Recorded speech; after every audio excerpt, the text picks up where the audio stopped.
race of stonecutters, artisans, and engineers. They invented machines and built elaborate underground cities where they researched powers to rival the gods themselves. And then, at a time we're still not sure when, they disappeared. The whole people, all at once, leaving behind only their works. The High Craft Lord lifted his skinny fists like antennas to Aetherius. He felt inspiration surge from the ether, through the 8 nodes that were his knuckles. The tones of raw creatia ignited his synapses, shooting through his veins, making his arm hairs stand at attention like a million tiny aerials. The Craft Lord was a conduit for the infinite potential of the universe, and it came to him as static energy, which he transmuted masterfully to music with his concept organ. The bells in his beard jingled with anticipation. It had taken the chief tonal architect decades to learn restraint in these moments. He wanted to spring from his seat and spread his inspiration throughout the citadel, galvanizing the people into action. But this moment of genius could not be allowed to leak from his lips and be lost amid the rafters. Instead, he channeled it back down his arms, from his mind to his fingers, from his fingers to his quill, which salivated ink, hungry to create. And so, Lord Kagrenac sketched a Numidium, and he wrote of how a mere Mer would attune the sacred tones of Lorkhan's heart, with only a hammer, a gauntlet, and a dagger. Even between quill strokes, the bells in his beard continued to twinkle and stir. They could feel the music. They could sense the first depiction of the greatest god the Aurbis would ever see. The High Priest's power vibrated the very air. High above, on the surface, kine began to cry, and heavy rain drummed against the face of Nirn. Perhaps the planets were aware of what Kagrenac had just drawn. Lines of ink had formed a constellation in the shape of NM. Dwarven automatons may be profound feats of engineering, mimicking life so closely that one could not be sure it was a mimicry at all. But this was something more. This mortal had just drawn the schematics for a god, and the fate of the Aurbis would be forever altered by these divine subterranean reverberations. This is the story of the greatest race ever to grace the land of Dawn's beauty. And though they may be gone from the tangible world, their song has yet to reach its cataclysmic crescendo. When exploring the northern reaches of Tamriel, from Morrowind in the east, through Skyrim's dark heart, to Hammerfell in the west, one may stumble upon a magnificent landmark of ages past, standing resolute against the elements. Be they biting blizzards or scouring sandstorms, these ancient citadels endure, acting as lodestones for treasure hunters and daring adventurers. And to think, these marvellous structures are only the tip of the iceberg, for the true wonders are preserved beneath the surface of Nirn. But there is one thing each and every one of these brass bastions have in common. They are, one and all, abandoned. The only signs of life dwell in steam-powered automata, whirring motors and pumping pistons, serving masters that have long since relinquished any claim over them. Thousands of years have passed, yet the territorial automatons keep all but the most skilled spelunkers away, keeping the technological signature of their masters frozen in time. It is a common theme in this decrepit old Kalpa. The greatest feats of architecture and innovation belong to extinct cultures, while contemporary peoples live in relative squalor. There are Ayleid ruins in the Heartland, Nordic ruins in Skyrim, and of course, Dwemer ruins all over the north. But it is the latter of these rich historic cultures we'll be delving into today. We will be appraising all aspects of this race, their history, traditions, philosophy, spirituality. We'll be unearthing their best-kept secrets, uncovering the technological culmination of their pursuit of perfection, speculating on their fate, and most importantly, casting light on their ongoing role in bringing about the end of the world. We have a lot of ground to cover, many caverns to investigate, and rich deposits of forbidden knowledge to mine. Let's get started. Of course, the colossus in the room is the disappearance of the Dwarves, and we'll come to that subject later in the video, but the origins of the Dwemer are just as shrouded in mystery as their fate. The Dawn and Malefic eras are notoriously difficult to recount, as they were times where the divide between myth and reality were blurred. We're about to face a tidal wave of unreliable narrators and contradictory sources, so strap on your tonal attenuators and prepare yourselves. As far as records show, humans weren't documenting history until the late Malefic era, contemporary with the return of Ysgramor to the shores of Skyrim. But the Malefic era spanned approximately 2,500 years, leaving huge chasms in our knowledge. And that's just on the human side. There are plenty of stories about the origins of the elven races, but each and every one reads more like folklore than history, with gods walking among mortals. The Chimera and Orsimer were supposedly created when Boethia confronted the paragon Trinomac, devouring and humiliating him, excreting him before his followers. The Khajiit and Bosmer have baser creation stories, coming directly from Nirn's womb, before being shaped by their patron deities. Maybe these stories are metaphorical, or maybe they're completely literal. The Dwarves don't even have metaphorical origin stories, they just were. The always reliable Pocket Guide to the Empire 3rd edition states that, according to the traditions of Somerset, the Aldmer who went to be free on the mainland became all the disparate elven folk of history. Chimera, Bosmer, Ayleid, the ones who stayed behind became the Altmer. Even the earliest records of Somerset, however, shed no light on the origins of the Dwemer, who already occupied the northeast of Tamriel when Veloth and his people arrived there. And then, in another chapter of the very same pocket guide, it says, the earliest civilization of which there are records is that of the Dwemer. Sometimes called Dwarves by the ignorant, the Dwemer were the remnants of the early Aldmer who had settled the coasts and developed a highly sophisticated and technological culture. So, what is it? Did the elves all hail from Somerset, or were they native to every corner of Tamriel since the dawn rolled into the Malefic? There is another source that weighs in on the subject, but rather than offering clarification, it only really serves to further confuse the matter. An Altmeri scholar named Icantar of Shimmerine, in his book Before the Ages of Man, appears to agree that the Dwemer were already present in Morrowind, aka Dwemereth, when the Chimera people arrived in the late Middle Malefic era. He writes, the Chimera clans followed the prophet Veloth out of the ancestral elven homelands in the southwest, to settle in the lands known as Morrowind. Despising the secular culture and profane practices of the Dwemer, the Chimera also coveted the lands and resources of the Dwemer, and for centuries provoked them with minor raids and territorial disputes. The Dwemer, dwarves, free-thinking, reclusive elven clans devoted to the secrets of science, engineering, and alchemy, established underground cities and communities in the mountain range, later the Velothi Mountains, separating modern Skyrim and Morrowind. However, in the next breath, Icantar mentions that the earliest Dwemer freehold colonies dated to the late Malefic era, which comes after the late Middle and after the Velothi Exodus. The late Malefic era marks the precipitous decline of Velothi culture. Some Velothi settled in villages near declining and abandoned ancient Velothi towers. During this period, Velothi high culture disappeared on Vardenfell Island. The earliest Dwemer freehold colonies date from this period. What exactly is meant by a freehold colony is up for some debate.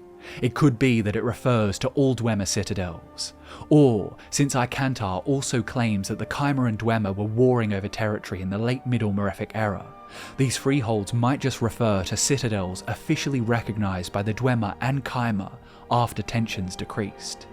I'll avoid referencing non-canon sources, but there are claims that the Dwemer and the Chimera are closely related, maybe even hailing from the same elven migration.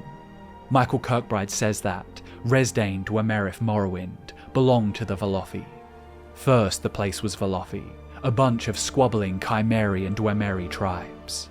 If the dwarves were already there, you'd think he would have mentioned that fact. Gary Noonan, an animator and character artist for the series, goes even further, suggesting that the Dwemer were the same as the Dunmer.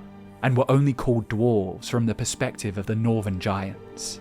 This notion is supported canonically by the Imperial Fighters Guild apprentice named Hasfat Antabolis, who mentions an imperial fable of giants calling the migrated elves their little friends.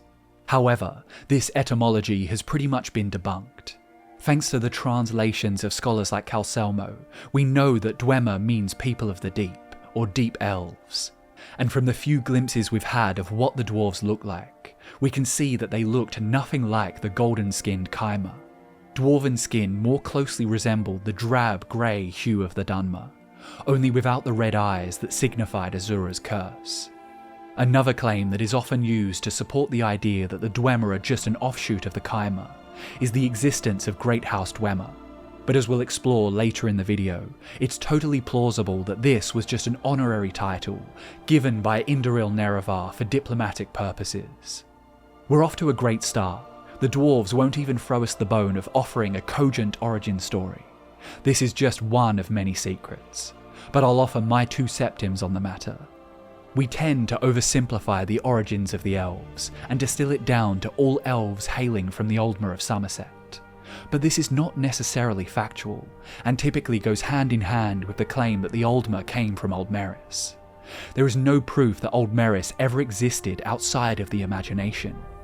The annotated Annuad states that the elves were native to all corners of Tamriel, not just Somerset. Only the races of men migrated from other lands. This explanation aligns with the beliefs of races like the Bosmer, who deny any Aldmeri ancestry. And it also reconciles the lack of evidence of races like the Falmer and Dwemer ever migrating to the mainland from Somerset. But it contradicts the accounts of Topal the Pilot, charting the coastline of Tamriel prior to elven colonisation. Rather than get bogged down on the specifics of how the elven races got to the mainland, I'll just say this: associating the Falmer with the Aldmer makes sense, for they worship the same gods, and appear to have had an Anuic culture.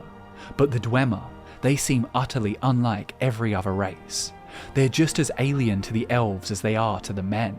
Their only elven traits are their ears and their lifespans. When exactly they built their civilization in Resdain isn't certain, but what is certain is that they were better established in the region than the Chimer, and I'm inclined to agree with the Pocket Guide, which says the Dwemer were there first.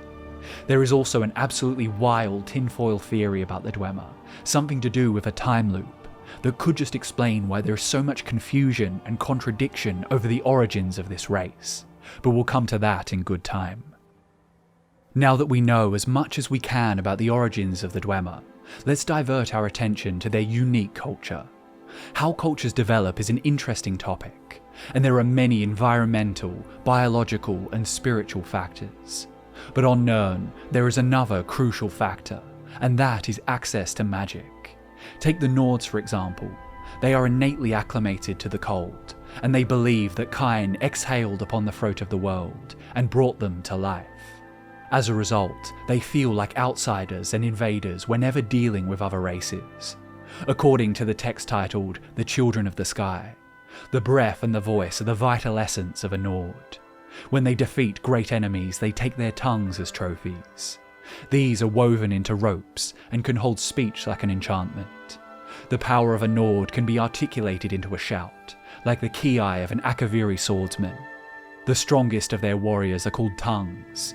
When the Nords attack a city, they take no siege engines or cavalry. The tongues form in a wedge in front of the gatehouse and draw in breath. When the leader lets it out in a ki, the doors are blown in, and the axemen rush into the city. Shouts can be used to sharpen blades or to strike enemies. A common effect is the shout that knocks an enemy back, or the power of command. A strong Nord can instill bravery in men with his battle cry, or stop a charging warrior with a roar. The greatest of the Nords can call to specific people over hundreds of miles, and can move by casting a shout, appearing where it lands.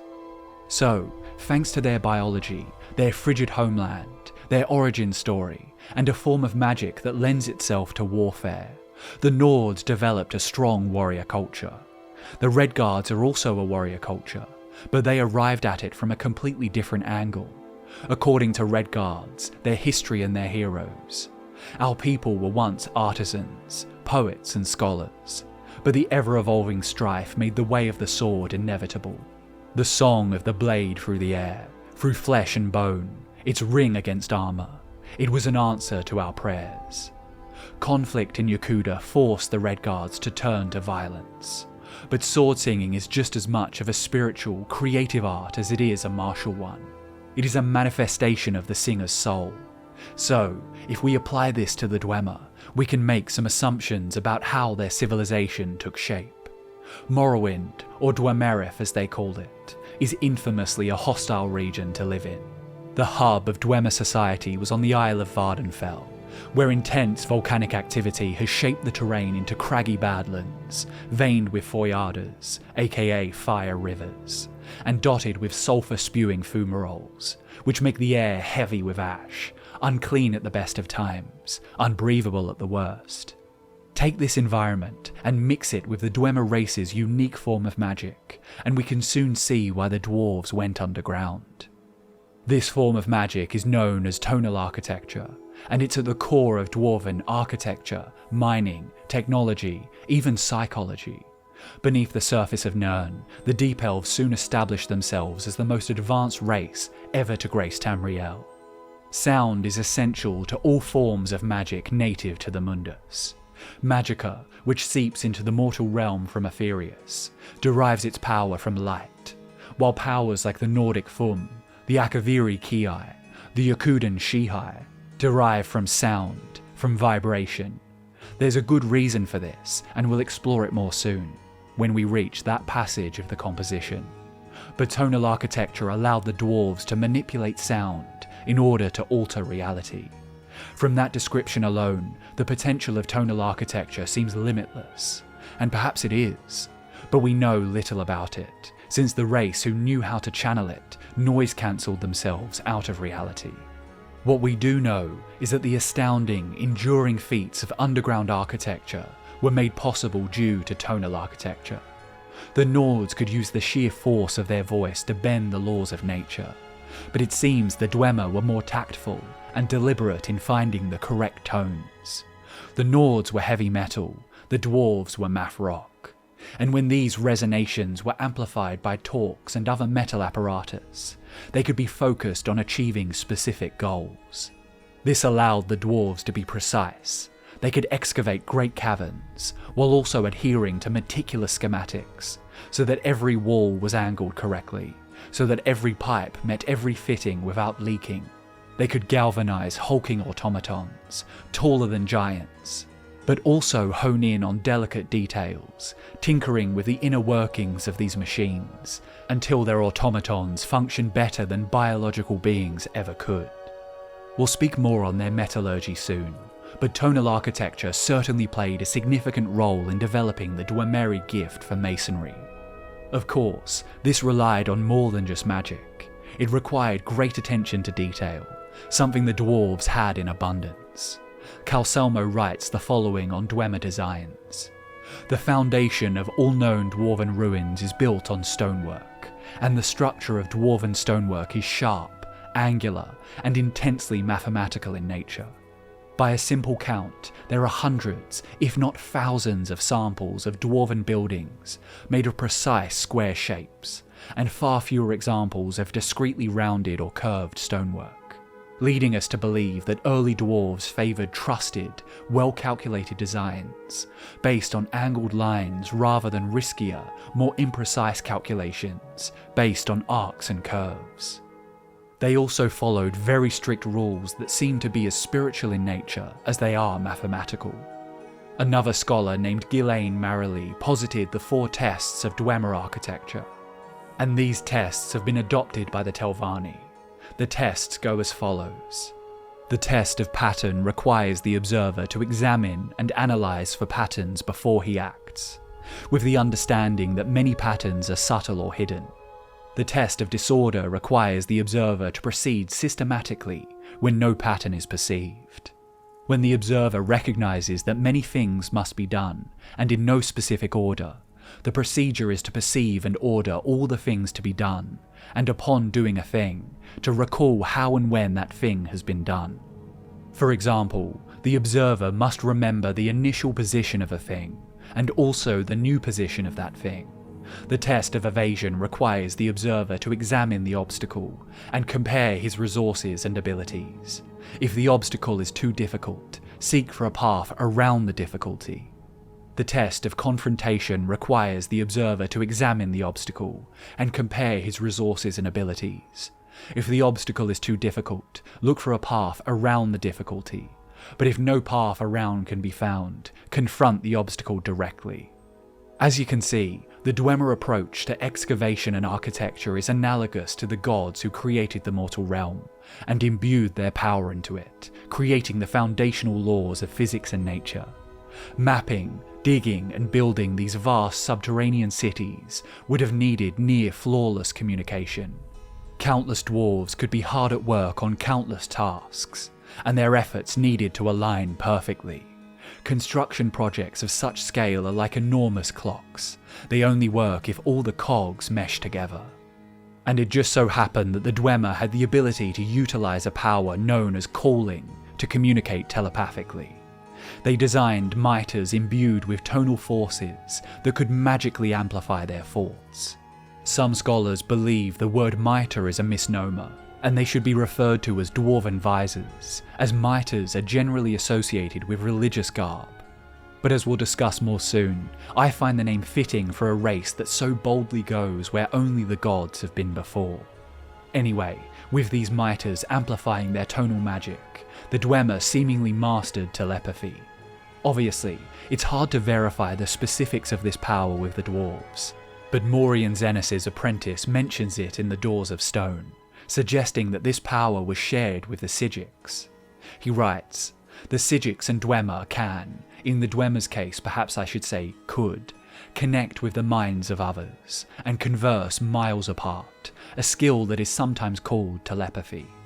It seems the Dwemer saw a way to expand on the psychological potential of tonal architecture. If they could enter the minds of their peers to communicate, and their technologies could amplify this power, then why not design something more sinister, allowing them to forcefully infiltrate the minds of lesser beings? According to a scholar named Voronara Cleave, in her guide to Dwemer megastructures, the mechanism that would allow them to achieve this form of mind control was called a tonal resonator. She writes, "The Dwemer could employ tonal forces to bend weaker minds to their will, a form of complex oral hypnosis. When enabled, the resonators released a series of powerful tones that could alter the brainwaves of lesser Merran men, inducing deep calm and profound pleasure, or even paranoia and terror. The uses for such a device are virtually limitless." Alas, the complexity of these huge resonators meant that the dwarves never managed to mobilize them against their enemies. The extent to which mind control was used by the Dwemer isn't documented, but it's another striking example of the power of tonal architecture. So, we know that tonal architecture was crucial in developing dwarven masonry, facilitating the construction of their sprawling subterranean colonies. And we know it gave them the power to communicate across great distances. But as we can see from their miters and resonators, the genius of the Dwemer relied on more than just sound. It was complemented by their proficiency in the art science of metallurgy. Centuries of abandonment have shown us that the dwarves had an affinity for longevity. Their creations were marvels to behold, thus they should be built to last. As Kelsolmo asserts, they likely used more easily destructible materials like clay, paper and glass when necessary, but metal and stone were preferred wherever viable. Even their most intricate contraptions favoured metal over more malleable substances. And somehow, in the pursuit of innovating the art of metallurgy, the dwarves actually invented a type of metal that no other race has been able to replicate. It may look like some kind of copper-based alloy, like brass or bronze, but no, dwarven metal is entirely unique. The secret ingredient to this metal isn't known. One of the theories regarding the disappearance of the Dwemer does offer a possible explanation, but we'll come to that in due time. The Deep Elves constructed animunculi in many shapes, from spiders to spheres, centurions to colossi, and more. These automatons tend to the citadels, or protect them from external dangers. They built wondrous orreries with innumerable moving parts, designed to chart the movements of the planets, and observatories with powerful telescopes that could bring the distant divines into focus. And all of these buried wonders were illuminated by gaslights that continue to glow with little to no maintenance. Perhaps the most impressive of all their creations, at least until the one Kagrenac was in the process of devising, were their airships. They were not the only culture to develop air travel, as there are rumours of slowed gas bags being used to transport purchased corpses from Senchal, and slaves from Tyr. Unlike the slowed ships though, the dirigibles developed by the Dwarves were mechanical. Little is known about them, but schematics still exist, and one functioning airship was possessed by Lord Admiral Emil Richten of the Imperial Navy during the time of the Tiber Wars. In the hands of men, this airship went the way of the Hindenburg. But how did they innovate technologies so elaborate that they remain inimitable thousands of years later, with the exception of one dead demigod?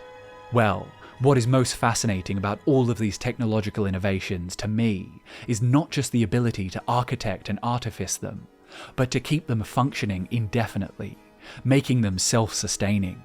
Even with the dwarves gone, spiders and spheres still walk the halls, repairing, plumbing, tinkering. Lights still burn, pipes still pump fuel to every corner and crevice of every citadel. And this is all possible due to geothermal energy. Heat and steam, sourced from the divine, galvanize these creations into life. When the mortal realm was born, the Atada original spirits became the bones that maintained its structure. The best known of these gods became the celestial bodies orbiting Nirn.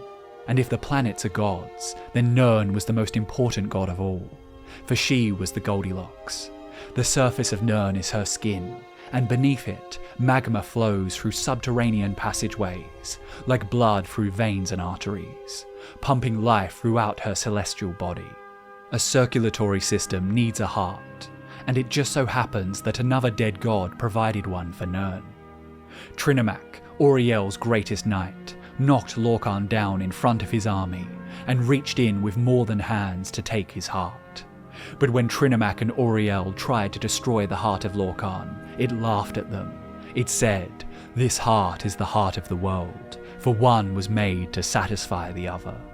So, Auriel fastened the thing to an arrow and let it fly long into the sea, where no aspect of the new world may ever find it. The surface-dwelling races have their affinities for the gods of the air. They have Magnus and Auriel and Kine. They channel light and wind into magic. But the Dwemer, as the only Tamrielic race inhabiting the subterranean reaches of Mother Nirn, had their own source of divine power. Whether they knew it or not, they had the power of Lorkhan fueling them. Nirn's heat provides not only a means for their creations to function, but also with an unquantifiable charge of Lorkhan's raw, undying Padamaic power. With unlimited access to geothermal energy, channeled into every corner of every city thanks to their tonal architecture and metallurgic proficiency, Dwarven technology was restricted only by the breadth of their imagination. But the importance of Lorkhan's heart is what took Dwemer creativity to divine heights. This became clear to Kagrenac when the heart was discovered, of course, but we'll come to that soon. Take the rare volcanic glass known as Ebony as an example. According to Crafting Motif 22, Orc smiths use ebony, also colloquially known to some as God's blood, in the forging of weapons and armour, in token of Lorkhan's blood when Trinimac tore out his heart. The blade's description for ebony states, some believe it to be the crystallised blood of the god Lorkhan himself. Ebony is remarkable in that it serves as the foundation not just for ebony arms and armour, but also Daedric. In order to make Daedric armour, ebony armour is imbued with Daedric essence, typically harvested from a Daedric heart. More superstitious smiths insist that Daedric equipment should only be forged at night, preferably under a new or full moon. The moons, not so coincidentally, are believed to be the two divine pieces of Lorkhan's sundered corpse. As is often the case with the creation myths, Khajiit tales are more explicit, and one of these stories, written by the silent priest Amon-Dro, directly references the origins of Ebony and the favoured daughter of Fadamai. Lorkhan stood in the doorway. He was broken and bleeding, and there was a hole in his chest. But the great darkness was still in his blood, and it filled the hole where his heart had been. The dark mass beat like a heart, and black blood spilled out onto the threshold. Ebony is volcanic glass, and volcanic glass forms when magma cools rapidly. So, it's no wonder that ebony is one of the most precious and powerful substances on Nirn. And if magma possesses enough of Lorkhan's power to create ebony, then you can imagine the potential of tapping magma and the heat it generates in crafting dwarven metal, and all the Dwemer's creations. In fact, I would take it a step further, and suggest that what the dwarves were doing with this fuel source rivals the divine. I believe they were wholly justified in considering themselves rivals to the power of the gods. They breathed life into their animunculi, and that statement is only slightly metaphorical, as the steam they breathed held the heat of Nirn and the passion of the trickster. Without these traces of the deific invigorating the geothermal energy, Dwemer automatons really ought to have deteriorated or lost direction after the disappearance of their masters. But no, they outlived their creators and continued to fulfill the purposes with which they were tasked, sustaining themselves and their homes. The mortal races, descended from the gods, are bred and raised on the natural resources readily available on the surface of Mother Nirn. They drink the waters of memory, appricate in Magnus rays, and consume food harvested from soil, enriched by the nutrients that exist beneath their feet.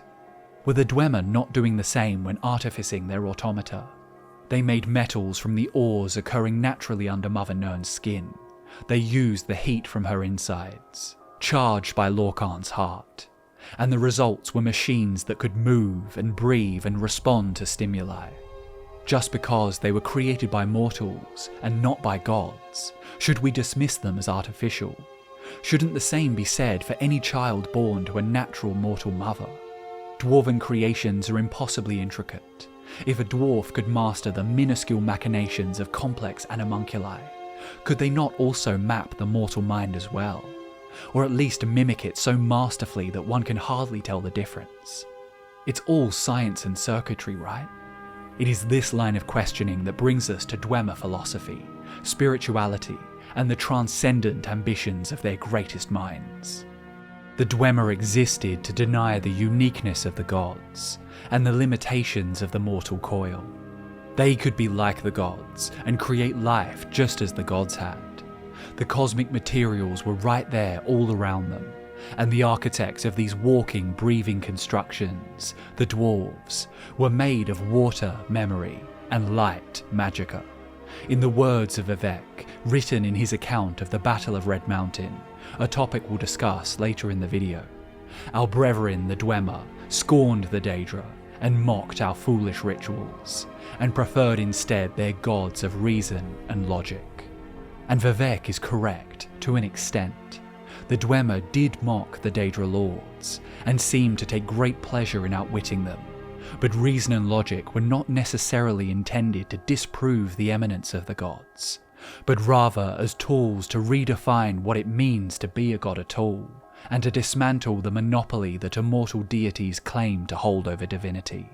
I should explain what I mean by that, and it is quite difficult to distill into a few sentences. To best understand how the Dwemer viewed the gods, I'll start with a popular folk story called Azura and the Box. Here is an abridged version. Nachilbar had enjoyed an adventurous youth, but had grown to be a very wise, very old Dwemer who spent his life searching for the truth and dispelling superstitions. He invented much and created many theorems and logic structures that bore his name. Nothing, however, was a greater question to Nachilbar than the limits of divine power. Were the greater beings the masters of the entire world, or did the humbler creatures have the strength to forge their own destinies? As Nachilbar found himself nearing the end of his life, he felt he must understand this last basic truth. Among the sage's acquaintances was a holy Chimer priest named Athenek, When the priest was visiting Bafalag Zaturums, Nachilbar told him what he intended to do to find the nature of divine power. Afinic summoned Azura, after the usual rituals by which the priest declared his faith in her powers, and Azura agreed to do no harm to him. Nachilbar and a dozen of his students entered the summoning chamber, carrying with them a large box. As we see you in our land, Azura, you are the goddess of the dusk and dawn, and all the mysteries therein, said Nachilbar, trying to appear as kindly and obsequious as he could be. It is said that your knowledge is absolute. So it is, smiled the Daedra. You would know, for example, what is in this wooden box, said Nachilbar. Azura turned to Afinic, her brow furrowed. If I am to demonstrate my might in a way to bring the Dwemer race to understanding, it might have been a more impressive feat you would have me do, growled Azura, and turned to look Nachilbar in the eyes. There is a red-petaled flower in the box. Nachilbar did not smile or frown. He simply opened the box and revealed to all that it was empty. When the students turned to look to Azura, she was gone. Only Afinic had seen the goddess's expression before she vanished, and he could not speak, he was trembling so. A curse had fallen, he knew that truly, but even crueler was the knowledge of divine power that had been demonstrated. Nachilbar also looked pale, uncertain on his feet, but his face shone with not fear, but bliss. The smile of a Dwemer finding evidence for a truth only suspected. As he was escorted up the stairs to his bed, a red flower petal fell from the sleeve of his voluminous robe. Nachilbar died that night, a portrait of peace that comes from contented knowledge. While this story is fictional, it demonstrates the Dwemer view of the Daedra lords that their Chimer neighbours so blindly revere. It shows their brazenness in the face of otherworldly forces, and it does a great job of exposing Azura's vanity. Nachilbar hadn't set out to disprove Azura's transcendent knowledge. He knew Azura would be able to guess that there was a rose in the box, but he had proven that Azura was fallible, that she was flawed. Her vanity meant she could not fathom a scenario in which a mere mortal would be impudent enough to play a trick on her. She could have known Nachilbar would trick her, since she already knew what was in the box, but her vain nature led to hubris and humiliation. She exercised her immortal power over the mortal trickster by cursing him, but Nachilbar died satisfied. The gods, especially the Daedra, undoubtedly possess divine power, but they are arrogant and their spheres leave them vulnerable. The Dwemer may not naturally possess divinity. They may be burdened with mortality, but with reason and logic as their sphere, they would not fall into the same pitfalls as the privileged, egotistical gods. When Vivec wrote of the Dwemer, the words reason and logic were capitalized. This could be the warrior poet's way of alluding to the idea that the dwarves venerated these traits in place of real gods. And this makes sense to me if they took reason and logic as their sphere of influence, much like the original spirits had after the foundation of time. So, as I suggested earlier, I'd argue that the Dwemer were not atheists who believed the gods were false or non-existent, but rather that they were unworthy of worship. The Daedra lords looked down on mortals like petulant children, gawking over an anthill, while the Aedra were too weak to have their will be done. Why genuflect before these spirits when mortals could become makers and exert their own free will upon the arena of Tamriel? The Dwemer took pride in the creation of their animunculi because they believed it was exactly that, creation. Their automatons were proof of their own divinity. One Telvanni wizard named Baladas Demnavani spent a great deal of time pursuing knowledge on the Deep Elves, and he has some fascinating insights on their spiritual philosophy, especially pertaining to the reconciliation of manufacturing machines and creating life. Were those two feats synonymous, or were their best efforts mere imitations of the divine? Demnavani invoked the concepts of noumena versus phenomena, which in our world hails from Kantian philosophy. I'm no philosopher, but in essence, the conflict between noumena and phenomena comes down to the distinction between what can be observed versus what is intuited outside of our ability to sense and perceive. It is felt only in one's soul. It beckons the question, can all things be measured and mechanized, or are there things we cannot possibly prove that are still true? Must something be seen in order to be believed? Phenomena loosely means an observable event. Noumena therefore loosely means an unobservable, unverifiable event.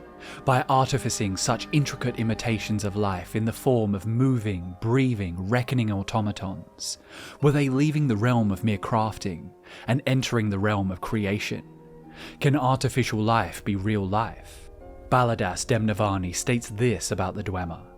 In their denial of both phenomena and noumena, the Dwemer found comfort in the creation of animunculi, which in their operation combine two incompatible principles, thus denying both. Were the dwarves so nihilistic that they created life as a means of denying the superiority of the gods? Were their technological feats anti-creations, built in open defiance of the miracles of the Aurbis?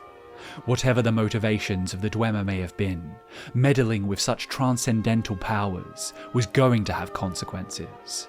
And when the Tonal Architects discovered an artifact of immense Padamaic power beneath Red Mountain, the dwarves were never going to leave it untapped. And it was the greatest mind among the Dwemer who was first to learn of this artifact's existence.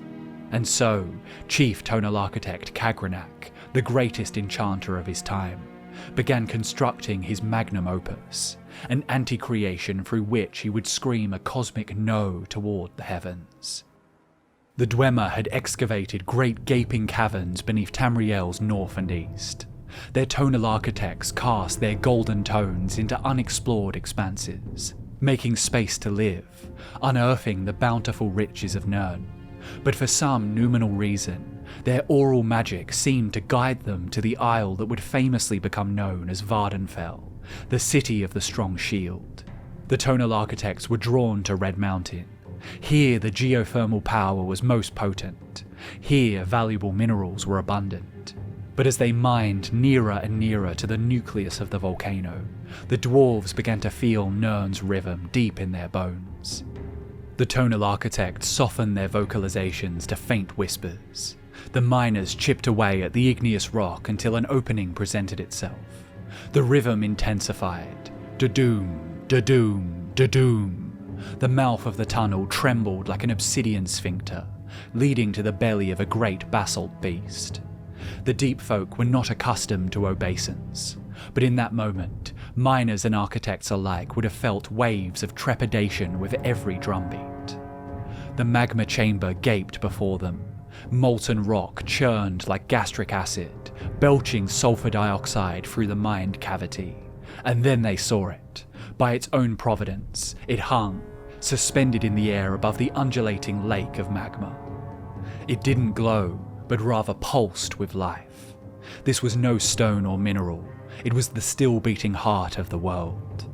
The dwarves tentatively rejoiced at their discovery. There was no denying the power of this relic, but something about it sent shudders through their flesh vessels, and threatened to digest their fragile mortal anima. It was Lord Kagrenac who saw it for what it was. He knew the legends. This was the heart of Lorkhan, cast here in the Dawn Era as a punishment for his mischief in creating the mortal world. Had he wished to, the High Craft Lord could have used the power of the calling to alert his king and all the people of Dwemer. The Tribunal Temple's account of the Battle of Red Mountain suggests that Kagrenac withheld news of this divine discovery from King Jumak. Instead, he told only his most trusted smiths, crafters, and architects. Kagrenac had plans for this heart, and confidentiality was vital. Perhaps with the exception of Jumak Dwarf King, Kagrenac was the most esteemed of all the Deep Folk. He was the greatest pioneer of Dwemer ingenuity, bar none, and that is evidenced not only from his creations, but from the respect he inspired in his acolytes and apprentices. Kagrenac's smiths forged the Ring of Ancestors, Moon and Star, which was given to the Kaima Nerevar, for example, and the last living dwarf, Yagrum Bagan, expressed great admiration when questioned by the Nerevarine. Bagan says, "Once I was a master crafter in the service of Lord Kagrenac, chief architect of the great Second Empire freeholds, and the greatest enchanter of his time. I could not match the genius of Lord Kagrenac, but what he could envision, I and my colleagues could build. Being a visionary is one thing, but Kagrenac was also meticulous in keeping records and planning every minute detail of his creations. Bagan goes on to say, Kagrenac carefully planned all his projects in advance. He recorded every step in his manufacture and testing of enchanted items. His journals will record any modifications or enhancements made to his original designs. So, when Kagrenac gazed upon the marvellous heart of Lork, he knew it would require unprecedented levels of ingenuity to find a way to tap its power and achieve immortality. His solution?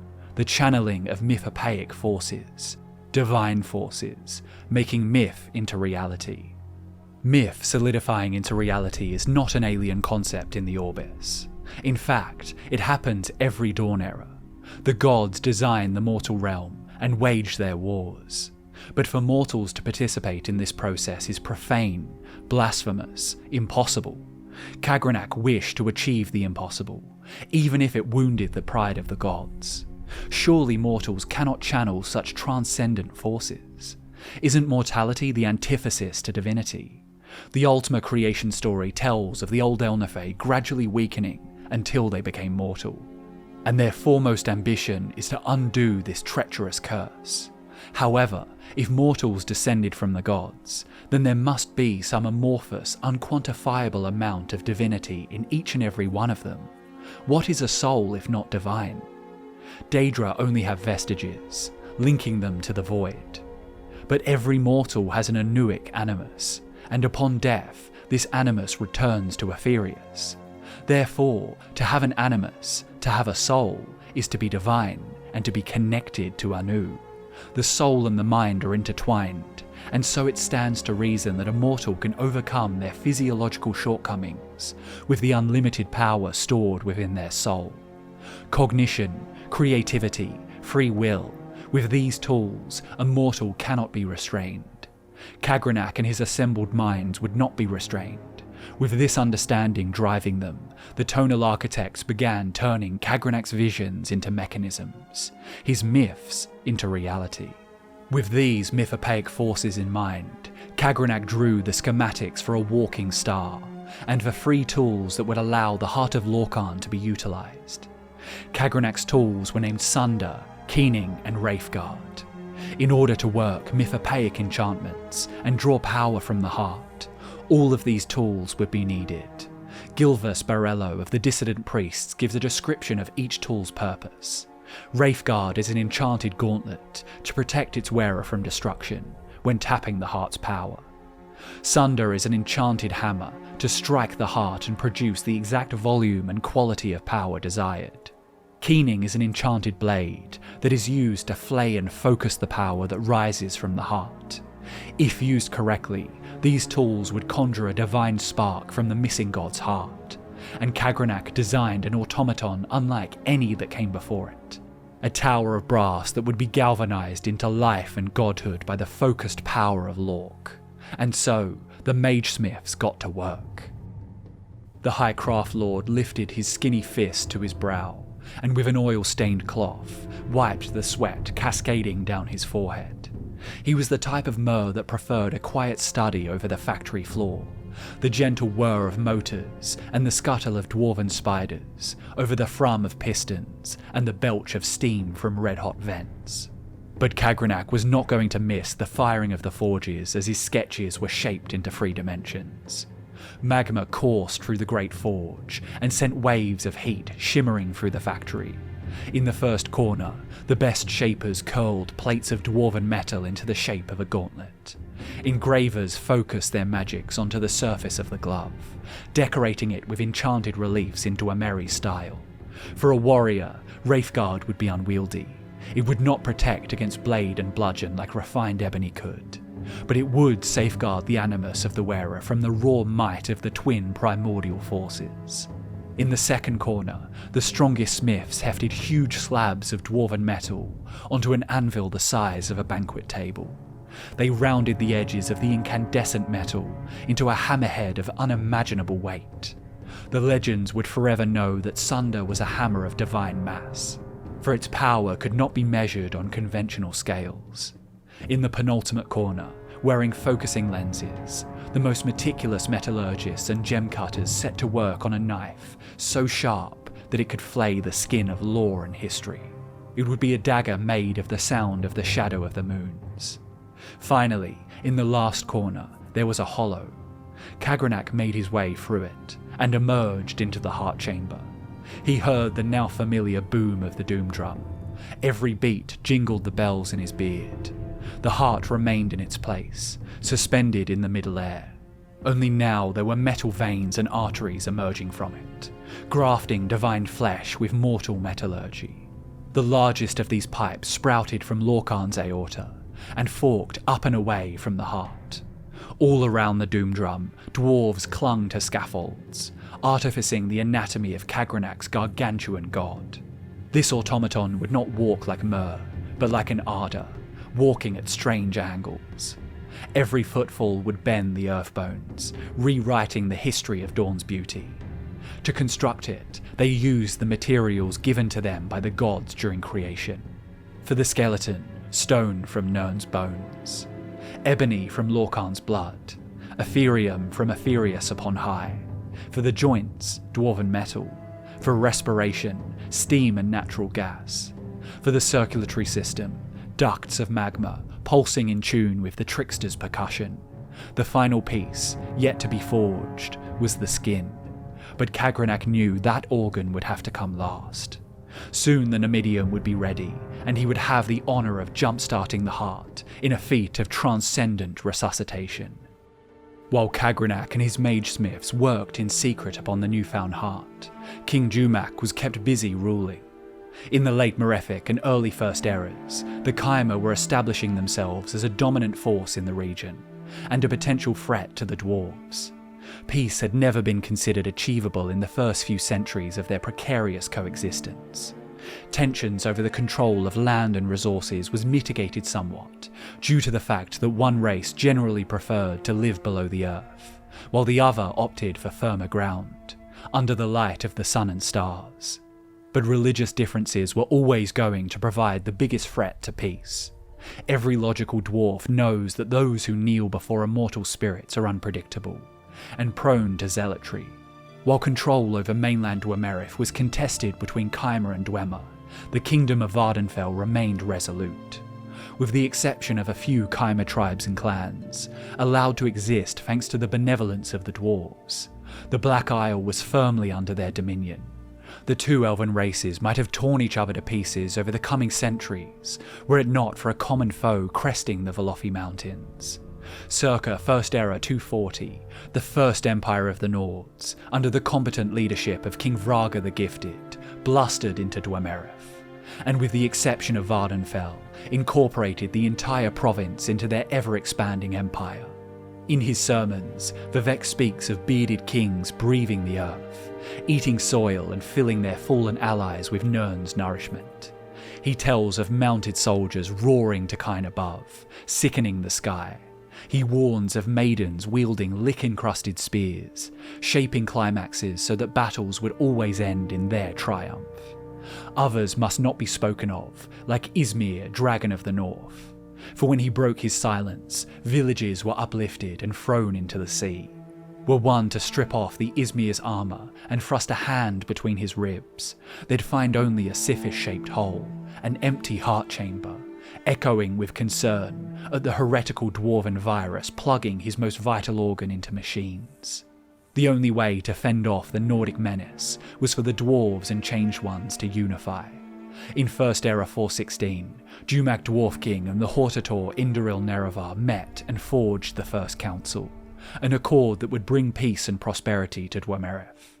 The Nordic occupiers were driven out, and even without a common enemy, the friendship between Jumak and Nerevar allowed both races to remain allied for another 2.5 centuries. Alas, no matter how firm the friendship, nothing would be able to reconcile the fundamental spiritual disharmony between theist and anti-theist. But before we delve into the collapse of the First Council, there are domestic Dwemer affairs to mention. This alliance between the dwarves and their historic rival was not welcomed by all. Despite their ingenuity and love of logic and reason, the deep folk were far from a hive mind. The Dwemer clan Rourken were appalled by Jumac's decision to make peace with the Daedra-loving Khyma. Little is known of Clan Rourken, but they were likely formidable and rather influential due to the reputation of their chieftain. The Rourken chieftain possessed the Hammer of Might, Volendrung. The hammer has manifested in many different ways over the eras, but initially it appeared as a giant warhammer forged from dwarven metal. The arena description reads, "The Hammer of Might, Volendrung, is said to have been created by the dwarves of the now abandoned clan of Rourken, hundreds of years before they disappeared from the world of Tamriel." Perhaps Malacath, in taking it as his artifact, opted to change it to appear like it was forged from ebony. Ebony or dwarven metal, whichever it is, there is a strange association between the Dwemer and the Orcs, and we'll discuss it later in the theories section of the video. Jumak is often called Dwarf King, Dwarf Orc, even Malacath. And if we recall that Malacath is just the cursed version of Trinimac, scorned and bitter, we can see why he would align with the Dwemer. The Dwarves are natural enemies to both Nords and Khyma. The Nords follow Shor, Trinimac's ancient nemesis, while the Khyma follow Boethia, the one who humiliated Trinimac and made him Malacath. More on that later. The legend of Clan Rourken's departure sent tremors through Tamrielic history. According to the Pocket Guide to the Empire 3rd edition, the Rourken chieftain threw his mighty hammer Volendrung across Tamriel, promising to lead his clansmer to wherever it should fall. This mythic image has been depicted on the walls of several ruins in Hammerfell, a mass exodus of golden-clad dwarves, trudging through the Cyrodiilic forests. Volendrung a falling star in the night sky before them, urging them on. And from this legendary diaspora, we get the name Volenfell, City of the Hammer, which would go on to be known more commonly as Hammerfell. The flight of the Rourkens is not the only example of a major Dwemer dispute. Another emerged in response to Kagrenac's grand scheme. This disagreement would also lead to the dissolution of the First Council, and all the chaos that unfolded in its wake. High Craft Lord Kagrenac might have been acclaimed as the most illustrious tonal architect of his time, but there were many among the Dwemer intelligentsia who believed he had gone too far with his theories. Mythopaic enchantments, striking, flaying and focusing the power of a dead god's heart, galvanizing a brass automaton of anti-creation. It was all too ambitious. He was flying too close to Magnus. Yagran Bagan says the following about his former mentor. The Dwemer were not unified in their thinking. Kagrenac and his tonal architects, among them Bafu and Mizanch, believed they could improve the Dwemer race. Others argued that the attempt would be too great a risk. Some believed his tampering with such forces was profane and terribly dangerous. Mizanch was intimately familiar with Kagrenac's plans, and wrote a refutation aimed at the High Craft Lord's detractors called the Egg of Time. While we cannot decipher what Mizanch wrote, the sketches seem to illustrate exactly how the tools of Kagrenac would protect the dwarves from harm. Whatever his points might have been, it was not enough to silence the voices of dissent. Bagan proceeds to say, Lord Kagrenac, the foremost arcane philosopher and magecrafter of my era, devised tools to shape mythopaic forces, intending to transcend the limits of Dwemer mortality.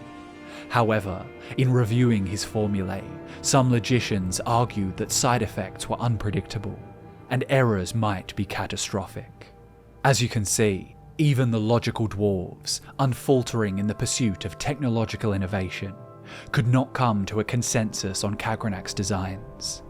We know that Kagrenac is renowned for his fastidious nature, but that still wasn't enough to secure the confidence of the greatest logicians. It is also heavily implied that the Numidium project was kept a secret from the king, so even Kagrenac and his most trusted architects must have known the risks of what they sought to achieve. If some dwarves considered the plan to tap the power of a god profane and terribly dangerous, then how do you think the pious Khyma would have reacted? Cue the notorious leader of the 6th house, Vorin Dagoth. While the Dwemer and Khyma cohabited the mainland of Dwemerith, Vardenfell was almost entirely reserved for the dwarves. Only one great house operated from the Isle, and that was House Dagoth. This house fell from grace after the coming events, and as a result, not a great deal is known about them. But from the remnants of their culture, we can deduce that, like the Dwemer, House Dagoth had an affinity for magic as sound. Their shrines and rituals feature large bells and chimes, and I theorized in the past that these chimes might have developed spiritual significance to them due to their proximity to the heart of Lorkhan. If the chimes tinkle in rhythm with the heart, perhaps they led Vorin Dagoth toward Red Mountain. Another aspect of House Dagoth that implies a connection with the Dwemer is the mask Vorin Dagoth dons after becoming Dagoth Ur. It almost resembles a kind of stylized tonal attenuator, and given the fact that Dagoth Ur was able to infiltrate the dreams of the Dark Elves, we can see a strong connection between his powers and the hypnotic psychological effects of tonal architecture. For more information on the traitor house and Morrowind's villain, I'll leave a link to my Dagoth Ur video in the description below. According to Vivec, in his account of the Battle of Red Mountain, Dagoth Ur was trusted as a friend by both Nerevar and the Dwemer. So, with all of this in mind, it makes sense that Vorin was the first non-Dwemer to discover the heart of Lorkhan and Kagrenac's plans. However, it seems as though Vorin Dagoth could not be trusted with this sensitive information. Some sources suggest he wished to see violence break out, not just between the allied races of the First Council, but also with the Nords, who would always go to war in the interest of their beloved shore. From this point on, I'll be referencing from two parallel, yet crucially contradictory sources on the ensuing war. There's Vivec's account, and there's the Tribunal Temple's account. They're in agreement over most of the facts pertaining to the outbreak of war, but as the story progresses and becomes more hazy, the sources diverge. Dagoth Ur brought his findings to Nerevar, and this greatly troubled the Chimer. According to the 5 songs of King Wulfharth, he also made the journey to Skyrim to alert the Nords. The veracity of this text is less certain than the other accounts of the upcoming war, as it is more legend than history. For example, in the previous song, Orki the Snake summoned the ghost of Alduin the Dragon to eat every Nord down to 6 years old. But boy Wulfharth pleaded to Shor, the dead chieftain of the gods, to save them. Shor fought the Time Eater on the spirit plane, and Wulfharth learned the shout, what happens when you shake the dragon just so, returning the Nords to normal, while cursing the Orcs with human lifespans in retaliation. Therefore, these songs are not to be taken too literally. With that in mind, here is what the songs say of Vorin Dagoth. In walked the Devil of Dagoth, who swore he came in peace. Moreover, he told the Nords a wondrous thing. He knew where the heart of Shor was. Long ago, the chief of the gods had been killed by elven giants, and they ripped out Shor's heart and used it as a standard to strike fear into the Nords. This worked until Ysgramor shouted some sense, and the Nords fought back again. Knowing that they were going to lose eventually, the elven giants hid the heart of Shor so that the Nords might never have their god back. But here was the Devil of Dagoth with good news. The dwarves and devils of the Eastern Kingdom had his heart, and this was the reason for their recent unrest. The Nords asked the Devil of Dagoth why he might betray his country Merceau, and he said that the devils have betrayed each other since the beginning of time, and this was so, and so the Nords believed him. The history suggests that there were Nords at the Battle of Red Mountain, but whether Vorin was responsible for their involvement is not known. Either way, there is no doubt that the Lord of House Dagoth was up to something. Nerevar, his queen Almalexia, and his generals were deeply unsettled by the news. Nerevar felt betrayed by Jumak, and as a staunch follower of Azura and the good Daedra, such blasphemies could not be overlooked. Nerevar, however, was not chosen as Hortator without good reason. While his advisors implored him to declare war on the Dwarves, Nerevar attempted to exhaust all diplomatic options first. For anyone unaware, the title of Hortator is given to a chosen Chimer or Dunmer during times where the unification of the great houses is essential. When the stability of Resdayn is in jeopardy, a strong leader can bypass individual gripes between houses. In Latin, Hortator means inciter, encourager, exhorter, urger. It was a title often given to the Roman slave in charge of maintaining a beat for the slaves' rowing battleships. So Nerevar was Hortator because he incited the Kai'mer into unified action in pursuit of a common goal. Nerevar's first course of action was to speak with his friend Jumak. If we look at Vivec's account as true, then this meeting was disrupted by Kagrenac, who did not appreciate being rebuked by the Golden Elves, blinded by their piety. Vivec writes, Kagrenac took great offence and asked whom Nerevar thought he was, that he might presume to judge the affairs of the Dwemer. According to the Tribunal Temple's account, Jumak listened to his friend of old, and it was revealed that Kagrenac and the high priests of the Dwemer had kept their new god secret from their king, and Jumak said the Dwemer were innocent of any wrongdoing. This did little to assuage Nerevar's fears though. Even if Jumak was unaware of Kagrenac's scheme, the profane plans were still being carried out beneath Red Mountain. So, Nerevar did as he always did when he needed extra mundane counsel. He sought out Azura in her temple at Hollowmane. Azura confirmed that all that Dagoth Ur said was indeed true, and that the new god of the Dwemer should be destroyed for the safety of not only Resdayn, but for the whole world. When Nerevar went back and told his tribunal what the goddess had said, his queen and generals felt themselves proved aright, and again counselled him to war. There were reasons that the Dwemer and Kai'mer had hated each other forever. His queen and generals felt more than just vindication. They also used the opportunity to push him into immediate action. They again counselled him to war, chiding Nerevar for his naive trust in friendship, and reminding Nerevar of his duty to protect the faith and security of the Kai'mer against the impiety and dangerous ambition of the Dwemer. And in their haste to confront the Dwarves, any semblance of the friendship between Nerevar and Jumak was put to the torch. Finally, Nerevar, angered that his friend Jumak would lie to him, went back to Vvardenfell. This time the Kai'mer king was arrayed in arms and armour and had his hosts around him, and he spoke harshly to Jumak Dwarfork, king of Red Mountain. You must give up your worship of the heart of Lorkhan, or I shall forget our friendship and the deeds that were accomplished in its name.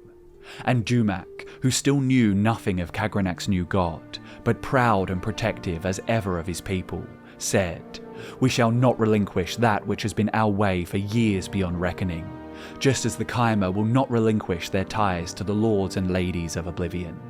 And to come at my door in this way, arrayed in arms and armour, and with your hosts around you, tells me you have already forgotten our friendship.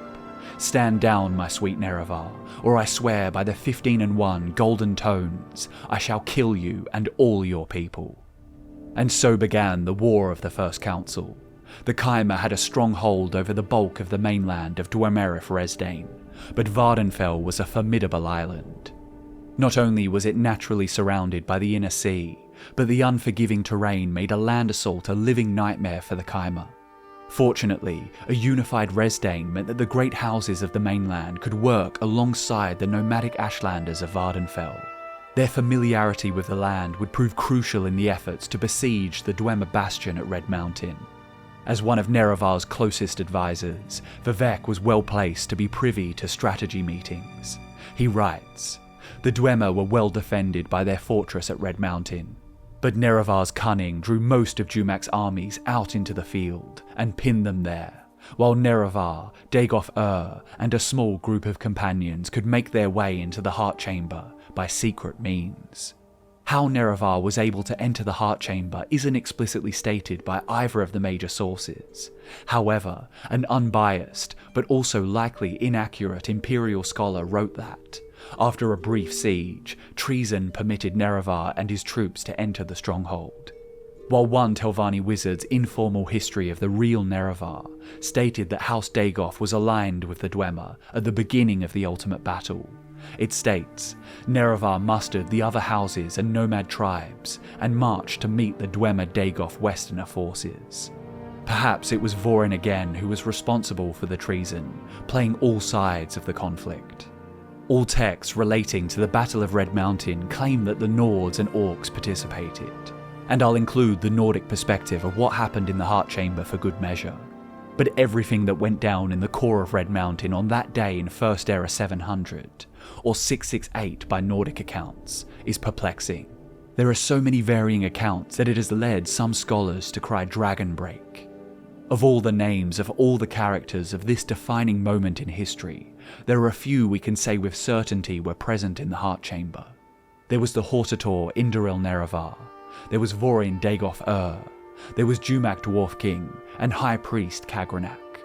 Other sources claim High King Wulfharth was present, as well as the Ashlander companion to Nerevar, Alandro Sul. We'll discuss the variables and inconsistencies, and the explanations of how the following events unfolded. But once again, there are some outcomes that cannot be denied, such as the deaths of Nerevar and Jumak, the tragic fate of Dagoth Ur, the ascension of the Triune, and of course, the disappearance of the Dwemer. But first, a Daedrologist's imagined retelling. The High Craft Lord lifted his skinny fist into the padded lining of Redguard. Its mythopaic enchantment saturated his soul in molten brass, protecting him from all blades, spiritual and corporeal. He curled and unfurled armoured fingers before his face, plucking the Mundus's myth strings, and the bells in his beard jingled in response to the imperceptible drone. Between the golden palisades, Kagrenac watched his mighty king clash with the Chimeri Hortator, a mirror image of Trinimac and Boethia in the Malefic. With the power of Mythopoeia, the High Priest saw a million identical battles, each one reflected in another of the Time Dragon's scales. He was still mortal, but the power coursing through his mortal veins gave him glimpses of divinity. Were the Ultima to see him in this moment, they would see their precious scribe Xerxes, for with this glove he could redact the Orbic script, and rewrite the Dwemer as divine. The mirage of myth faded when Kagrenac saw his king fall from a grave wound. Mortal blood hemorrhaged from Jumak's chest where True Flame, a blade of Dwemeri design, had pierced him. His blood flowed in synchronicity with the pulse of Lorkhan. The High Craft Lord shed a tear for his beloved king, but was emboldened by the certainty that Jumak's martyrdom would be repaid generously. Nerevar had fallen too, but the treacherous lord of the sycophantic 6th house approached. There was no time, it was time. Soon Kagrenac and his people would stand outside of time. And so, like a preacher before his roiling igneous congregation, Kagrenac raised Sunder and brandished Keening, ready to carry out an act of divine cardiopulmonary resuscitation. He turned to face the heart, and his very bones palpitated with every blessed beat.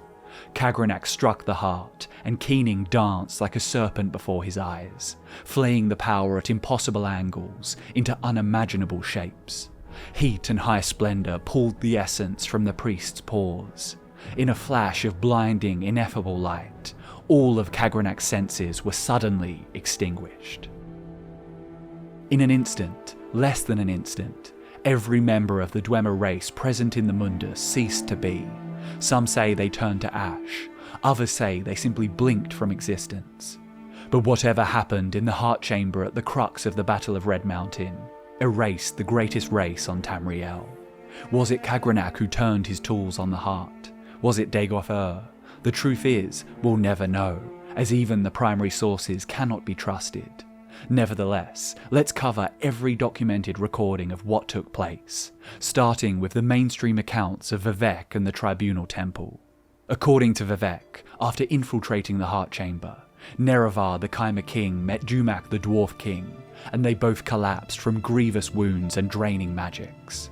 With Jumak fallen, and threatened by Dagoth Ur and others, Kagrenac turned his tools upon the heart, and Nerevar said he saw Kagrenac and all his Dwemer companions at once disappear from the world. In that instant, Dwemer everywhere disappeared without a trace. Kagrenac's tools remained, and Dagoth Ur seized them, and he carried them to Nerevar saying, "That fool Kagrenac has destroyed his own people with these things. We should destroy them right away, lest they fall into the wrong hands." But Nerevar was resolved to confer with his queen and his generals, who had foreseen that this war would come, and whose counsel he would not ignore again. "I will ask the tribunal what we shall do with them, for they have had wisdom in the past that I had not. Stay here, loyal Dagoth Ur, until I return." So Nerevar told Dagoth Ur to protect the tools and the Heart Chamber until he returned. Nerevar met with his queen and generals, and told them of the wondrous power of the heart of Lorkhan, though they could not be sure whether the dwarves had been destroyed or made immortal. After hearing Nerevar, we gave our counsel as he requested, proposing we should preserve these tools in trust for the welfare of the Kaimer people, and who knows, perhaps the Dwemer are not gone forever, but merely transported to some distant realm, from which they may someday return to threaten our security once again. Therefore, we need to keep these tools, to study them and their principles, so that we may be safe in future generations. Nerevar acquiesced, but insisted on swearing a solemn oath upon Azura, never to let avarice take hold of them, for it could result in the Kaimer sharing the Dwemer's mysterious fate. Nerevar, Vivec, Almalexia and Sotha, they each swore their solemn oaths, but Dagoth had betrayed Nerevar's trust and would not relinquish the tools, believing they were far too dangerous for anyone else to possess. We guessed that he had somehow been affected by his handling of the tools, but now I feel sure that he had privately learned the powers of the tools and had in some confused way decided he must have them for himself. Then Nerevar and our guard resorted to force to secure the tools. Somehow, Dagoth Ur and his retainers escaped, but we gained the tools and delivered them to Sotha for study and safekeeping. Vivec's retelling may be the only first-hand one, but he suspiciously omits any mention of Nerevar's fate. He moves on to talk about Sotha's vision of a new world of peace, with justice and honour for nobles, and health and prosperity for the commoners, with the tribunal as immortal patrons and guides. But when painted in such a benevolent light, how could the three of them not put Kagrenac's tools to use? It would have been a great disservice to the people of Resdayn. So they made their pilgrimage and carried out their rituals on the heart, and thanks to Sotha's research, they were able to avoid any negative consequences, or so they thought. But before we talk about what happened next, let's see how the temple's account differs from Vivec's. They both speak of Nerevar's clash with Dwemer, but this one claims Kagrenac did not use the tools at all, and actually includes Nerevar's fate. Here is an excerpt. Dagoth Ur slew Kagrenac and took the tools the Dwemer used to tap the power of the heart. He went to his dying lord Nerevar and asked him what to do with these tools. And Nerevar summoned Azura again, and she showed them how to use the tools to separate the power of the heart from the Dwemer people. And on the fields, the tribunal and their armies watched as the Dwemer turned into dust all around them, as their stolen immortality was taken away. Back in Red Mountain, Nerevar told Dagoth Ur to protect the tools in the heart chamber until he returned. Dagoth Ur said, "But shouldn't we destroy these tools at once, so that they might never be used for evil again?" But Nerevar was confused by his wounds and his sorrow, for he still loved Dwemer and the Dwemer people, and so went to the fields outside of Red Mountain to confer with his queen and his generals. So, the temple asserts that Kagrenac never touched the heart, or if he did, the results were negated by Azura, and it was Azura who caused the disappearance. While Azura's involvement is undeniable, I find it highly unlikely that she would have actively helped mortals tap the power of a god, whether they were her chosen people or not. Just like in Vivec's account, Dagoth Ur counsels Nerevar to destroy the tools. The most sacrilegious diversion of the temple account from Vivec's account comes during the ritual to summon Azura. Vivec said they made their solemn oaths and returned to fight the traitorous Dagoth. But the temple paints everything in a new light, making Almalexia the villains, and Vorin the hero. Nerevar told his queen and generals all that had transpired under Red Mountain, and how the Dwemer had used special tools to turn their people into immortals, and of the wondrous power of the heart of Lorkhan. The tribunal decided that the Kaimer should learn how to use this power, so that Nerevar might claim Resdayn and the world for their people. Nerevar did not expect or want this, so he asked his queen and generals to help him summon Azura yet again for her guidance. But the tribunal had become as greedy as Kagrenac upon hearing of the power of the heart, and they coveted it. They made ritual as if to summon Azura as Nerevar wanted, but Almalexia used poison candles, and Sotha used poison robes, and Vivec used poisoned invocations. Nerevar was murdered. This ritual was not made for the Twilight Prince, but for their own poisoned apotheoses. Their legacies would be marred by this foul murder, and while they may bury the truth, it would always resurface again and again like a blight-scarred beast. Azura had watched from her throne in Moonshadow and manifested before her children free. Appalled by their blasphemy, she scolded the greedy traitors who had murdered their noble leader and told them Nerevar would come again and deliver divine retribution. The temple account recalls Azura's words. "What you have done here today is foul beyond measure, and you will grow to regret it. For the lives of gods are not what mortals think, and matters that weigh only years to mortals weigh on gods forever." But as we saw with the dwarf Nachilbar, no slight against Azura goes unpunished. In an instant, the glorious golden skin of the Chimer lost its luster and faded to grey. The next blink bled the gold from every Chimer eye, and like ocular blisters turned blood red. She said, "Let this mark remind you of your true selves who, like ghouls, fed on the nobility, heroism, and trust of their king." It is in response to the curse, according to the temple, that Almsevi confronted Vorin Dagoth. Vorin had been loyal to the bitter end, and fought Nerevar's queen and generals to avenge his dear friend. But since Vivec claims Vorin was the traitor, Azura's curse took place after the tribunal turned Kagrenac's tools upon the heart. Emboldened by their newfound godhood, Sotha rebutted Azura's threats. He said, "The old gods are cruel and arbitrary, and distant from the hopes and fears of Mer. Your age is past. We are the new gods, born of flesh, and wise and caring of the needs of our people. Spare us your frets and chiding, inconstant spirit. We are bold and fresh, and will not fear you." But Set had overstepped, and Azura's words rattled their demigod arrogance. "You have chosen your fate, and the fate of your people, and all the Dunmer shall share your fate, from now to the end of time. You think yourselves gods, but you are blind, and all is darkness." The Ashlander tribes, who aren't really partial to quill and parchment, have their own oral traditions regarding what happened in the Heart Chamber. It seems to combine elements of the two previous accounts, playing up the virtue of the Dunmer, while downplaying the significance of the tribunal, whom they would never worship even at the apex of their power.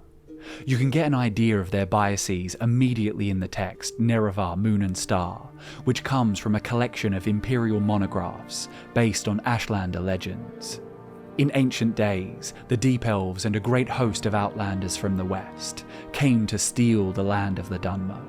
Of course, the Deep Elves would have a thing or two to say about the claim that Vardenfell was the land of the Dunmer, but they're not really in the best position to fact-check anyone these days. Despite Nerevar's commitment to the Great House political structure, his devotion to Azura led the Ashlanders to support him. The Ashlanders are staunch supporters of the good Daedra, never faltering from the original Chimer gods. As a result, they are unafraid to condemn the wicked deeds of the tribunal. The monograph reads, "Though many Dunmer, tribesmen and housemen died at Red Mountain, the Dwemer were defeated and their evil magics destroyed, and the Outlanders driven from the land. But after this great victory, the power-hungry Khans of the great houses slew Nerevar in secret, and setting themselves up as gods, neglected Nerevar's promises to the tribes." The Devil of Dagoth even has his own primary explanation of what took place, and we can learn about it from his letter to the Nerevarine, requesting a truce between a god and his former master. "Once we were friends and brothers, Lord Nerevar, in peace and in war. No houseman ever served you better or more faithfully. Much that I did was at your command, at great cost to myself and my honour. Yet beneath Red Mountain, you struck me down as I guarded the treasure you bound me by oath to defend. It was a cruel blow, a bitter betrayal, to be felled by your hand. Granted, we really can't put much faith in the words of Dagoth Ur, who seemed to be playing all possible sides during the build-up to the War of the First Council. But it's interesting that his account corroborates Vivec's. Vivec claimed that Nerevar was with them when they confronted Dagoth Ur. The temple account would have placed Almsevi's foul murder of Nerevar before the confrontation with Vorin. To make matters even more confusing, we have the cryptic songs of King Wulfharth. Wulfharth was once High King of Skyrim, but he has been reborn in life and legend many times, and that is because he is a Shezarene, an avatar of the god of mankind. The god in question is Shazar, Shor, or in the crucial context of this video, Lorkhan. So, when the Devil of Dagoth told the Nords that the Dwarves had discovered their precious god's heart, the most powerful tongues congregated on the throat of the world, and sung Shor's ghost into the world again. But of course, without a heart, the dead god could not truly lead the Northmen. Shor therefore needed an avatar who could take the shape of a man, and be the spear tip in the Nordic vanguard. Shor gathered an army as he did of old, and then he sucked in the long-strewn ashes of King Wulfharth, and remade him, for he needed a good general. Thus the Nords joined the war, and took part in the fateful Battle of Red Mountain. From here, the fifth song of Wulfharth descends into myth. Only unlike Kagrenac's efforts to make his own myths become reality, this myth holds little truth, and is more allegorical. The song claims that Dagoth had been spouting lies, and the heart was never in the east. Instead, the Chimer and Dwemer had united against the Nords, as they had centuries prior. After coaxing Shor out of his home in the north, they lifted the mountain and trapped him beneath it. With a rage that could not be captured even in the tallest of tales, Wulfharth unleashed upon the lying devils and the cave-dwelling worm elves.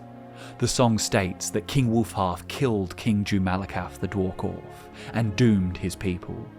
But as the secret song conceded, this fifth song held no truth. The heart of Shor had been beneath Red Mountain. The secret song offers an interesting perspective on the battle. For a start, it says that the devils had sent Dagoth Ur to Lorkhan, for that is what they called Shor in Resdayn, so that the god might wreak vengeance on the dwarves for their hubris. We know through phenomena like the Shezarenes that Lorkhan can impose his will upon the Mundus even in death. It is his realm after all, and his heart is the heart of the world, for one was made to satisfy the other. Does that mean that Lorkhan actively decided to punish the Dwemer for their brazen attempts to steal his divine power? The secret song quotes Lorkhan's own words. "I do not wreak vengeance on the dwarves for the reasons that the tribunal might believe I do. Nevertheless, it is true that they will die by my hand, and any whoever should side with them. This Nerevar is the son of Boethia, one of the strongest Padomaics." What followed was the clash of Nerevar, his shield companion Alandro Sul, and Jumak against Lorkhan, Wulfharth and Dagoth Ur. If the Nordic legends are true, then Nerevar fought alongside Jumak until the bitter end, and was involved in the process of tapping Lorkhan's heart. While it is impossible to know what exactly happened within the heart chamber on that day, I can say with confidence that the Nordic account is the furthest from the truth. Nerevar was Azura's champion, and perhaps in a metaphorical sense he was the son of Boethia. But as much as the Nords may squirm at what I'm about to say, Boethia loves Lorkhan, and no son of hers would harm the heart of Lorkhan. In fact, I'd go as far as to say it is the Chimer race's paramount purpose to protect the heart from whatever the Dwemer plan to do with it. This is a theory I've discussed at great length in videos from a previous Drew Cowper, and will delve into in a future deep dive. But in short, there is no chance the Dwemer and the Chimer fought side by side. It would undermine everything we know about the War of the First Council. And the smoking sword that proves this comes from the fragment of True Flame, Nerevar's blade. In 3rd Era 427, the Nerevarine recovered the fragments of True Flame, and one piece was found embedded within a Dwemer battle shield. The final account I'll mention is actually Vivec again, after spending centuries as a demigod, pondering matters past, present and future. It appears the warrior poet wished to confess his crimes. Azura predicted this when she said, "What you have done here today is foul beyond measure, and you will grow to regret it, for the lives of gods are not what mortals think, and matters that weigh only years to mortals weigh on gods forever." In Sermon 36 of his Lessons, Vivec goes into more detail about the Battle of Red Mountain. The truth of what happened is hidden beneath the words, forming a tower in the shape of the letter I. Here is Sermon 36 in full. "For these were the days of Resdania, when Khymer and Dwemer lived under the wise and benevolent rule of the Almalexia and their champion the Hortator, though the Dwemer had become foolish and challenged their masters. Out of their fortresses they came with golden ballistae that walked, and mighty atronachs, and things that spat flame, and things that made killing songs. Their king was Jumak Dwarf Orc, but their high priest was Kagrenac the Blighter. Under mountains and over them the war with the Dwemer was raged, and then came the northern men to help Kagrenac, and they brought Izmir again. Leading the armies of the Khymer was the slave that would not perish, the Hortator Nerevar, who had traded his axe for the Ethos knife. He slew Jumak at Red Mountain and saw the Heartbone for the first time. Men of brass destroyed the 11 gates of the Morning Hold, and behind them came the Dwemer architects of Tone. Ayam threw down her cloak and became the face-snaked queen of the 3-in-1. Those that looked upon her were overcome by the meanings of the stars. Under the sea, Set stirred and brought the army he had been working on in the castles of glass and coral. Clockwork dregs, mockeries of the Dwemeri war machines, rose up from the seas and took their counterparts back beneath, where they were swallowed forever by the sea. Red Mountain exploded as the Hortator went too far inside, seeking the Sharmat. Dwemeri High Priest Kagrenac then revealed that which he had built in the image of Vivec. It was a walking star, which burnt the armies of the Triune and destroyed the heartland of Veloth, creating the Inner Sea. Each of the aspects of Almalexia then rose up together, combining as one, and showed the world the sixth path. Ayam took from the star its fire, Set took from it its mystery, and Vec took from it its feet, which had been constructed before the gift of Molag Bal and destroyed in the manner of truth, by a great hammering. When the soul of the Dwemer could walk no more, they were removed from this world. Resdania was no more, it had been redeemed of all the iniquities of the foolish.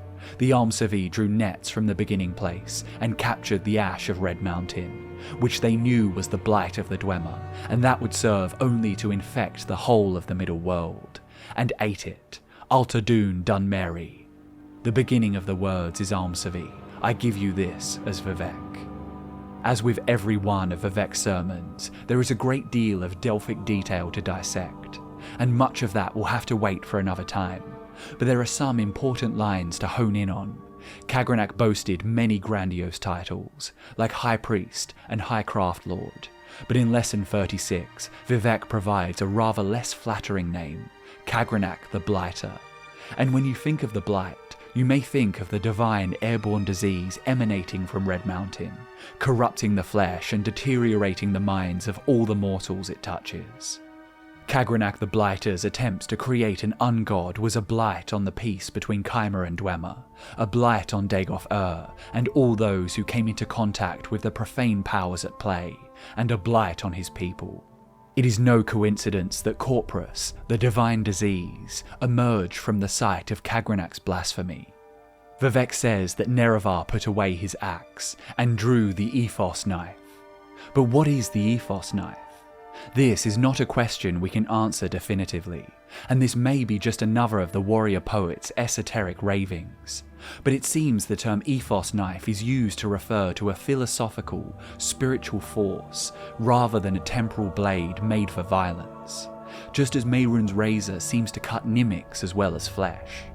Earlier in Vivec's lessons, Nerevar appears to have misinterpreted Vivec's advice to reach heaven by violence. He had taken an axe from the fight racks and wielded it in the lunar realm of the First Moon Massa. As I said, there is a lot of lore here that I need to avoid cramming into a video on the Dwemer, but Vivec's emphasis on Nerevar abandoning his physical weapon and adopting a metaphysical one speaks to the power of the forces at play during the Red Moment in the Heart Chamber. Vivec had used the Ethos knife against one of his own children, sired during his nuptials with Molag Bal. This child was named Ha-Note, or City Face, and he was a grabber from the adjacent place. City Face was corrupted by the grabbers, who had never built a city of their own, and coveted the marvellous city of Vivec. City Face had found root in the minds of mortals, and was fascinated by the veiled astrology of their brains, and the star charts that made up their societies. Its curiosity led it sideways to the adjacent place, as if its investigation into the mechanical, astrological workings of the mortal soul had caused it to calculate itself out of reality. Of course, a child of Molag Bal's would have a desire to steal from the Mundus, just look at Cold Harbour. But Vivec used the Ethos knife to thwart City Face. In trying to interpret the 36 lessons, I'm straying away from lore and into serious speculation, so I'll rein it in. But Vivec compares Har-Note to the High Priests of the Dwemer. Perhaps he's suggesting that the Numidium is also too calculated to conform to the strictures of the Mundus, and threaten to undo the ethos of the Mundus. Ethos loosely means the spirit of something, the way it works, the defining characteristics. And the Mundus was made with limitations baked in. To outgrow these limitations, following one of the 6 seldom trod pathways to heaven, is to break the ethos of the mortal realm. We'll tackle more of the metaphysical consequences of the Numidium's existence later in the video, but in summary, I believe Nerevar's brandishing of the ethos knife was a means of riposting Kagrenac's Mundus-shattering scheme. Kagrenac had not truly built his walking star in the image of Vivec, but they were both gods powered by the heart of Lorkhan, and when the Dwemer at once disappeared from the world, they lost their feet, and as a result, they lost their method of following the hexagonal walking ways. The final comment I'll make about this 36th sermon comes from the letter I that I mentioned before, the truth of the red moment. Vivec hid the words foul murder at the beginning of each line. Unlike his very carefully worded account of the battle, Lesson 36 is Vivec's confession. His duality means that he is simultaneously the demigod traitor and also Nerevar's trusted advisor. The guilt of his latter identity overtook him in writing this lesson, and the red moment became a great howling unchecked. We've trudged through a swamp of conflicting accounts, some fairly reliable, others closer to myth, but none perfectly accurate. This is one of those mysteries in the lore and history of the Aurbis that will never be deciphered. Some say the red moment was actually a dragon break, and when combined with the numerous explanations for the disappearance of the Dwemer, the involvement of the ungod, and the divine disturbance resonating from the guts of Red Mountain ever after, it's a reasonable assumption. We'll explore this dragon break and the ramifications of it very soon, but I think it's time to discuss the elephant not in the room. What happened to the Dwemer? You might have seen my video on 5 Dwemer disappearance theories from last year, and if not, I'll leave a link to it in the description below. In that video, I suggested a couple of simple explanations, including the potential involvement of Azura. When Almsevi betrayed Nerevar and turned the tools upon the heart, Azura appeared and cursed the Chimera to live as Dunmer. This was quite the display of power. Could Azura have done the same in Kagrenac's climactic moment? Of all the theories, this seems like the least likely. Sotha Sil was meticulous in his study of the tools, and unlike Kagrenac, was not pressured to use them prematurely. They were punished for their insolence, for their hubris, and for betraying Nerevar, Moon and Star, who was dear to Azura. Azura may have had experience punishing dwarves in the past, but Kagrenac's crimes transcended her vain motivations. The High Craft Lord did not slight her, he tampered with the fabric of the Mundus. Another possible explanation comes from the last living dwarf, Yagrum Bagan.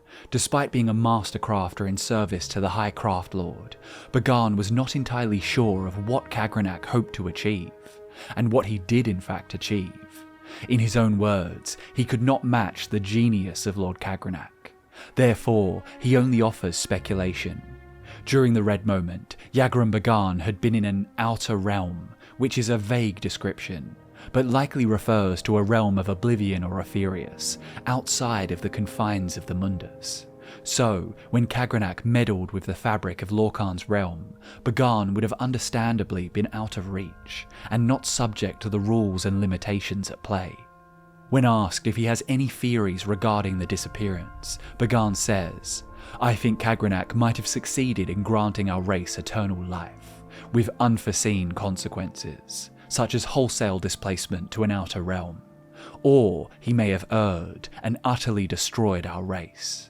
While I think it is unlikely that Kagrenac displaced the Dwemer to an outer realm, I think Bagan's absence from the Mundus, and his subsequent avoidance of any ramifications, provides strong evidence for the idea that whatever Kagrenac did was more significant than displacement.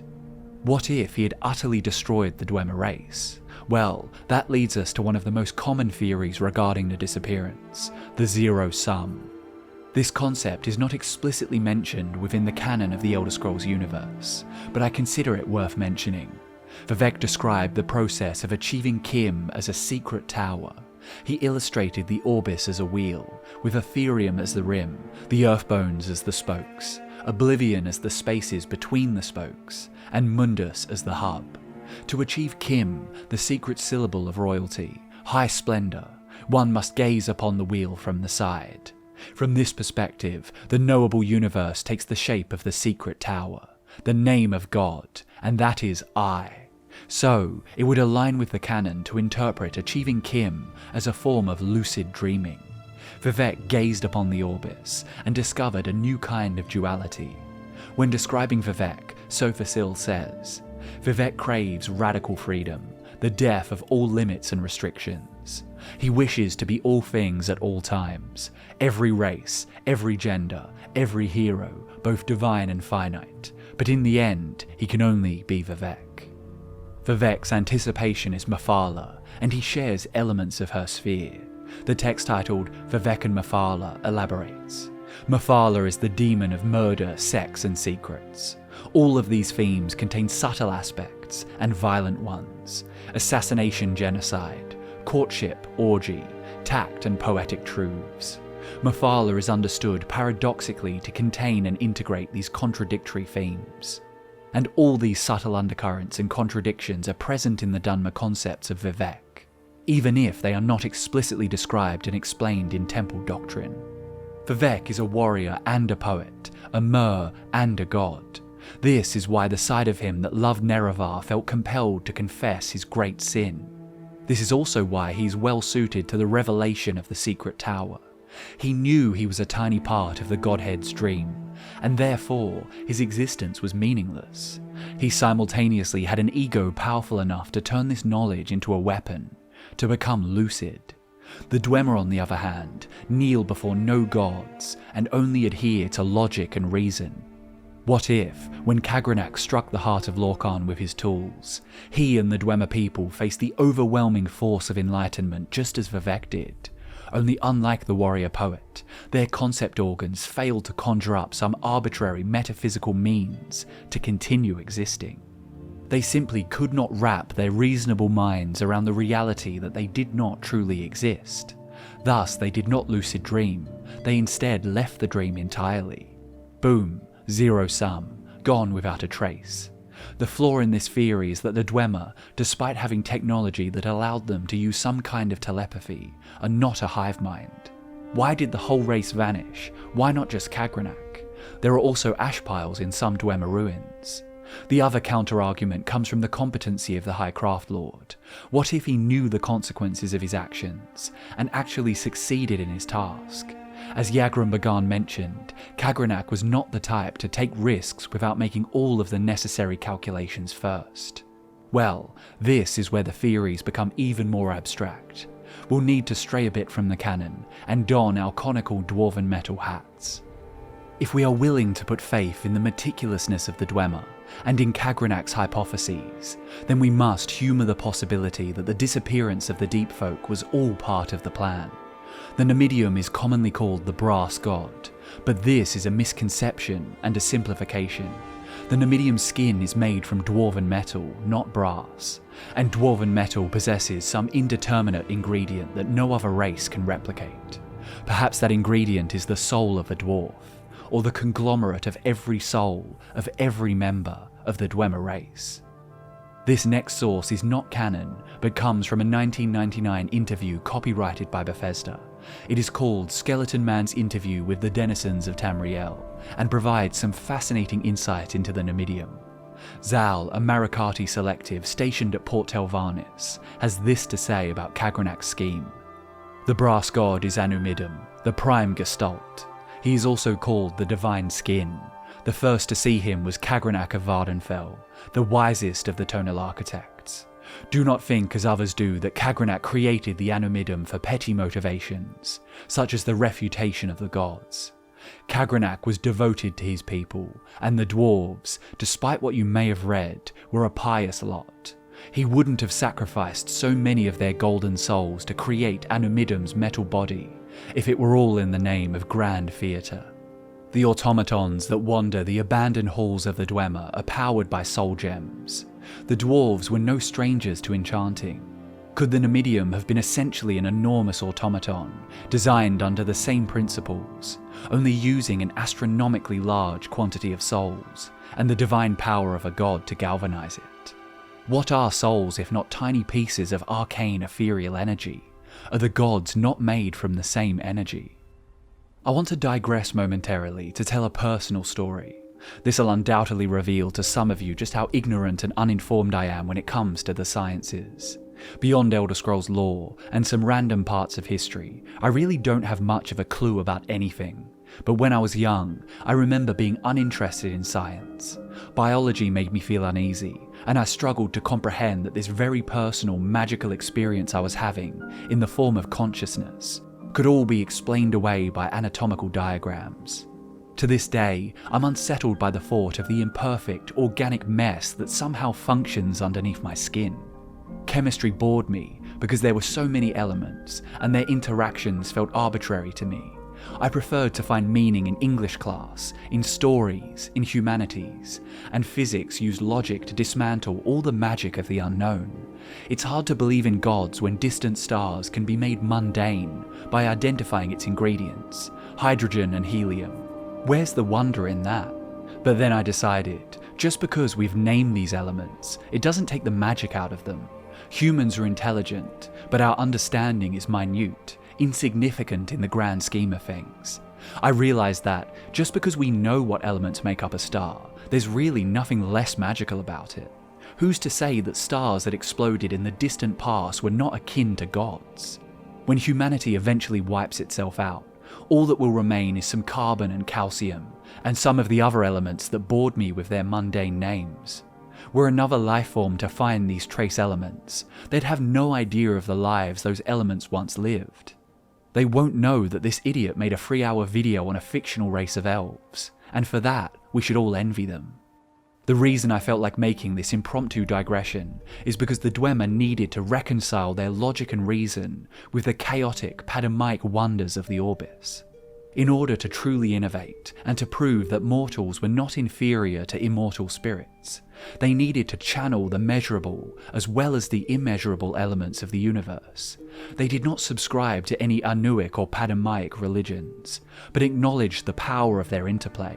What is light without darkness? And what is darkness without light? Alone, a mortal's Anuic animus was not significant, but unified, they could construct the ungod skeleton. They provided its Anuic shell, and within its core, the heart of Padamaic Lorkhan would bring it to life. The title of Prime Gestalt does not appear in any canon texts, yet it is still a title worth analysing. Gestalt means a form or shape that is more than the sum of its parts. A mortal soul is not powerful enough to be considered a god, nor is a giant automaton, nor is the torn free, dormant heart of a dead god. But together you have the walking star, the dwarven metal tower. The idea that Kagrenac soul-trapped the Dwemer is not without its canon justifications either. When Tiber Septim possessed the Numidium, his battle mage Zurin Arctus charged it with a massive soul gem called the Mantella. In order to power the walking god, the Mantella absorbed the souls of Arctus and also Izmir Wulfharth. We also saw, in 4th Era 201, Arniel Gain of the Winterhold College used the tool keening on a soul gem. Arniel Gain subsequently vanished. If we buy into this theory, then we have an explanation not only for the disappearance of the Dwemer, but also the inimitable properties of dwarven metal. So next time you don dwarven metal armor, keep in mind that you might just be wearing a dwarf. While that theory is far-fetched, it at least has the decency to conform with the dragon's time-bound tale. But if we humour the possibility that the Red Moment was a dragon break, rather than merely a series of conflicting accounts, then the door is open for even stranger theories. Could it be that the Dwemer entered an infinite time loop, beginning and ending at the moment Kagrenac strikes the heart of Lorkhan? We know from the warp in the west that the Numidium is often embroiled in time-shattering shenanigans, and there are even examples of dwarven technologies designed to meddle with the dragon. In the ruins of Nchufencast beneath Skyrim, there is a device that looks like an artificial sun, which can realign the flow of time by using temporal and spatial distortion. But why would time be important for Kagrenac when creating a god? Well, we know from Azura and from the nature of Oblivion realms that time operates differently outside of the strictures of the Mundus. Haskell claims that time is subjective in the Shivering Isles, and Azura says, "The lives of gods are not what mortals think, and matters that weigh only years to mortals weigh on gods forever." And if we analyse the words of the tribunal account, Nerevar at Red Mountain, specifically where Vorin Dagoth learns of the Dwemer discovery, we may just have a motive. House Dagoth had discovered the source of the profane and secret power of the Dwemer, the legendary heart of Lorkhan, which Jumac's people had used to make themselves immortal and beyond the measure of the gods. In fact, one of their high priests, Kagrenac, was building a new god so that the Dwemer could claim Resdayn for their own. There are two things that jump out at me here. Firstly is the fact that it says Jumac's people had used the heart to make themselves immortal. Kagrenac's plan failed, didn't it? They were not immortal at this point in the story, for the heart had not even been struck yet. Secondly, we are led to believe that the purpose of this new god is to achieve immortality and godhood, not to conquer Resdayn. Both of these things can be chalked up to the wording choice of the author, and also the fact that, from a Chimer perspective, it would be reasonable to assume the Dwemer wished to rule over them, and were therefore enemies. But the Telvanni sorcerer and prominent Dwemer scholar Baladas Demnavani offered some interesting insights into the Dwemer ambition to manipulate the dragon. He says, "As the books and other artifacts in Dwemer ruins rarely show signs of wear and age, I believe that the Dwemer knew of a preservative effect, perhaps a device still active which denies or controls the earthbones governing time and decay." He also says, "It was unfashionable among the Dwemer to view their spirits as synthetic constructs, 3, 4 or 40 creational gradients below the divine." During the Dawn Era, they researched the death of the earthbones, what we call now the laws of nature, dissecting the process of the sacred willing itself into the profane. I believe their mechanists and tonal architects discovered systematic regression techniques to perform the reverse, that is, to create the sacred from the depths of the profane. When the Atada were trapped in Lorkhan's creation, and the realm of limitation, which reeked of Sithis, gradually sapped their divine power, many of the gods made themselves into the earthbones. They gave the Mundus structure, laws of nature and physics, but it came at a hefty price. Demnavani is asserting that the Dwemer, who did not view themselves as below the gods, sought to reverse engineer this divine deterioration. They looked at the limitless divine spirits turning themselves into limited earthbones, and believed that this was sufficient precedent to go from limited mortal to limitless divine.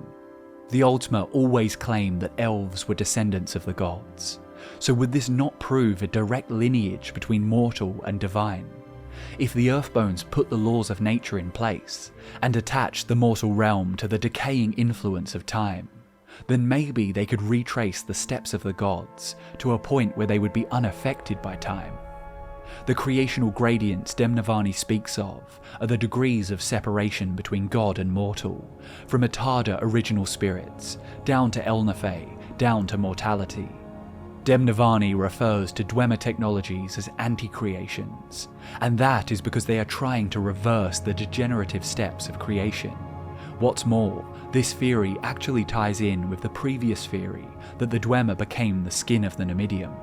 The Dwemer disappear when Kagrenac strikes the heart of Lorkhan with his tools, and the dwarves of that Kalpa become the inimitable brass-like metal which defies time and decay. And when the Kalpa ends and the Dawn Era restarts, the Dwemer return to the mortal realm with all their creations intact, powered by the souls of the dwarves from the previous attempt to achieve divinity. The downside is, if this crackpot theory were true, then Kagrenac must have erred, for the Dwemer do not retain their memory of the previous Kalpa. That memory flows as water into the inner sea. The Dwarves must then rediscover the heart of Lorkhan and reconstruct their god, and send themselves back to the dawn. I'm sure there are dozens of other theories regarding the disappearance of the Dwemer. It is a question we will never have an answer for, but there are so many other Dwemer mysteries we may yet find answers to. Were the Dwarves related to the Orcs? What were the Dwarves of Skyrim truly doing? What will happen to the towering brass elephant lying dormant within Red Mountain? I've seen rustlings of forbidden theories tying the Dwarves to the Orcs. Why was King Jumak often called Dwarf Orc, or even Malacath? Why did King Rourken possess Volendrung? I believe this confusion has a fairly straightforward explanation. There are incredibly complex theories connecting the two, but I think it comes down to the Nords and their animal totem god named Orki. Firstly, the main source referring to Jumak as Dwarf Orc and Malacath is the 5 songs of King Wulfharth. And if we look at the snake god Orki, we'll see that he combines aspects of Malacath and Arche. In Nordic tales, Orki actually had some power over time, and bound them, the Nords, to the Count of Winters. It is an interesting coincidence after all that talk of the Dwemer manipulating time. Malacath is of course associated with orcs, but not really with dwarves. Arche is also commonly associated with Xerxes, and is believed to be the imperialized version of him. Xerxes is the scribe, the divine historian, and Arche's most well-known story tells of his thirst for knowledge, leading to his apotheosis. There are lots of small similarities between Xerxes' Arche and the Dwemer, but not enough for the Nords to mistake the Dwarves for orcs. I could elaborate on this for hours, and there are anonymous scholarly texts in the library of Teslaw that delve into this bizarre theory, but I don't subscribe to any of them really. The reason I consider the Dwarf-Orc connection noteworthy is because of the relationship between the gods of the Nords, the Chimera, and the Orcs. I'm not going to try to convince you that the Deep Folk have any relation to the Pariah Folk, but I can explain why spiteful Malacath would aid the Dwarves in their impious plans. Malacath was once Trinomac, the paragon, the golden champion of the old Elnathay. Despite being the strongest of the Atada, Trinomac's response to the Sundering was to mourn his loss of divinity. Boethia, the precocious youth, saw things differently. Boethia knew of the Sigic endeavour, of the walking ways for mortals to become makers. So she appeared before Trinomac's followers and told them of the Paragon's lies. What followed was the classic story of Trinomac's fecal humiliation. He was devoured, and Boethia relieved herself before the gathered masses, defecating the golden champion in a heap of divine dung, a heap named Malacath. Malacath would tell you this story is metaphorical, and if I'd passed through the anus of the Dark Mistress, I'd try to dispel the rumours too. Sadly, that's the kind of stink that stays with you. Whatever the case, Trinomac was transmogrified into a foul mockery of his former self. He retained his power, but lost the support of the masses. He kept only his most loyal followers, and let vendettas rule his heart. So, when Boethia led Trinomac's former worshippers to Resdayn, and turned them into the golden-skinned Chimera, Malacath was understandably embittered. She had digested his golden hue, and regurgitated it over her new flock. These changed ones were taught to deny the gods of the Oldmer, and became Padamaic in nature, venerating the good Daedra. At the heart of this religion, I believe, was a love for Lorkhan, the creator of the mortal realm. Boethia preached that the Mundus was not a trap, but a test of might and wit. And I also believe that her love for Lorkhan is why the changed folk were shepherded to the northeast. They existed to thwart the Dwemer in their sacrilegious scheme. Malacath is the patron of the spurned and the ostracized, making him the overseer of the Orcs. But he is also the god of curses and vengeance. So, when he noticed that the Dwemer were the enemies of the Chimera and did not see Lorkhan, nor the good Daedra, as sacred, he smelled opportunity. I believe this context provides more than enough justification for why Malacath might have worked alongside the Dwemer in creating relics like Volendrung, and why he might have even blessed Dumak Dwarfork, Malacath, in his plight against the Chimer. But the truth is, the petty squabbles of the Daedra lords meant nothing to the Dwemer. In the east, they warred with Padamaic changed elves. In the west, they carved a home for themselves in a land infested with goblins. And in the north, they callously betrayed and enslaved the Anuic snow elves. So relentless were the northern dwarves in their pursuit for knowledge that they defiled the rites of hospitality promised to the Falmer. One look at their culture and you'd never make the mistake of thinking the Deep Elves cared for making friends, divine or otherwise. Clan Rourken was the earliest documented example of a dwarven diaspora from Resdayn. This occurred sometime after First Era 416, when the First Council was formed. One source, penned by a High Elven scholar named Naramo, asserts that another clan, named Clan Kragan, followed in Rourken's footsteps, founded the city of Arkingtam's Fum, and paved the way for future westward expansions. When they migrated, they did not chase a hammer, but instead chose the mineral-rich north. But it would seem that Naramo was mistaken, as there is evidence to suggest that the dwarves were well established in Skyrim, centuries before the formation of the First Council. The Dunmer Taran Dref's account of the Ethereum Wars, which was actually stolen from his master Catria's research, implies that the Dwemer were already harvesting Ethereum in the north long before.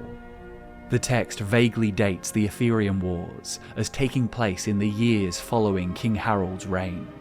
King Harold died in First Era 221, and it would be strange to reference Harold if the dwarves wouldn't even settle in Skyrim for another 200 years.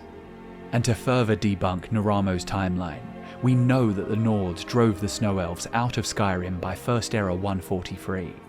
I'm not sure how the Falmer could seek refuge in the realms of the Deep Elves if they didn't arrive for another 3 centuries. Whatever the case, the Dwemer were undoubtedly living under the feet of the Nords and the Falmer.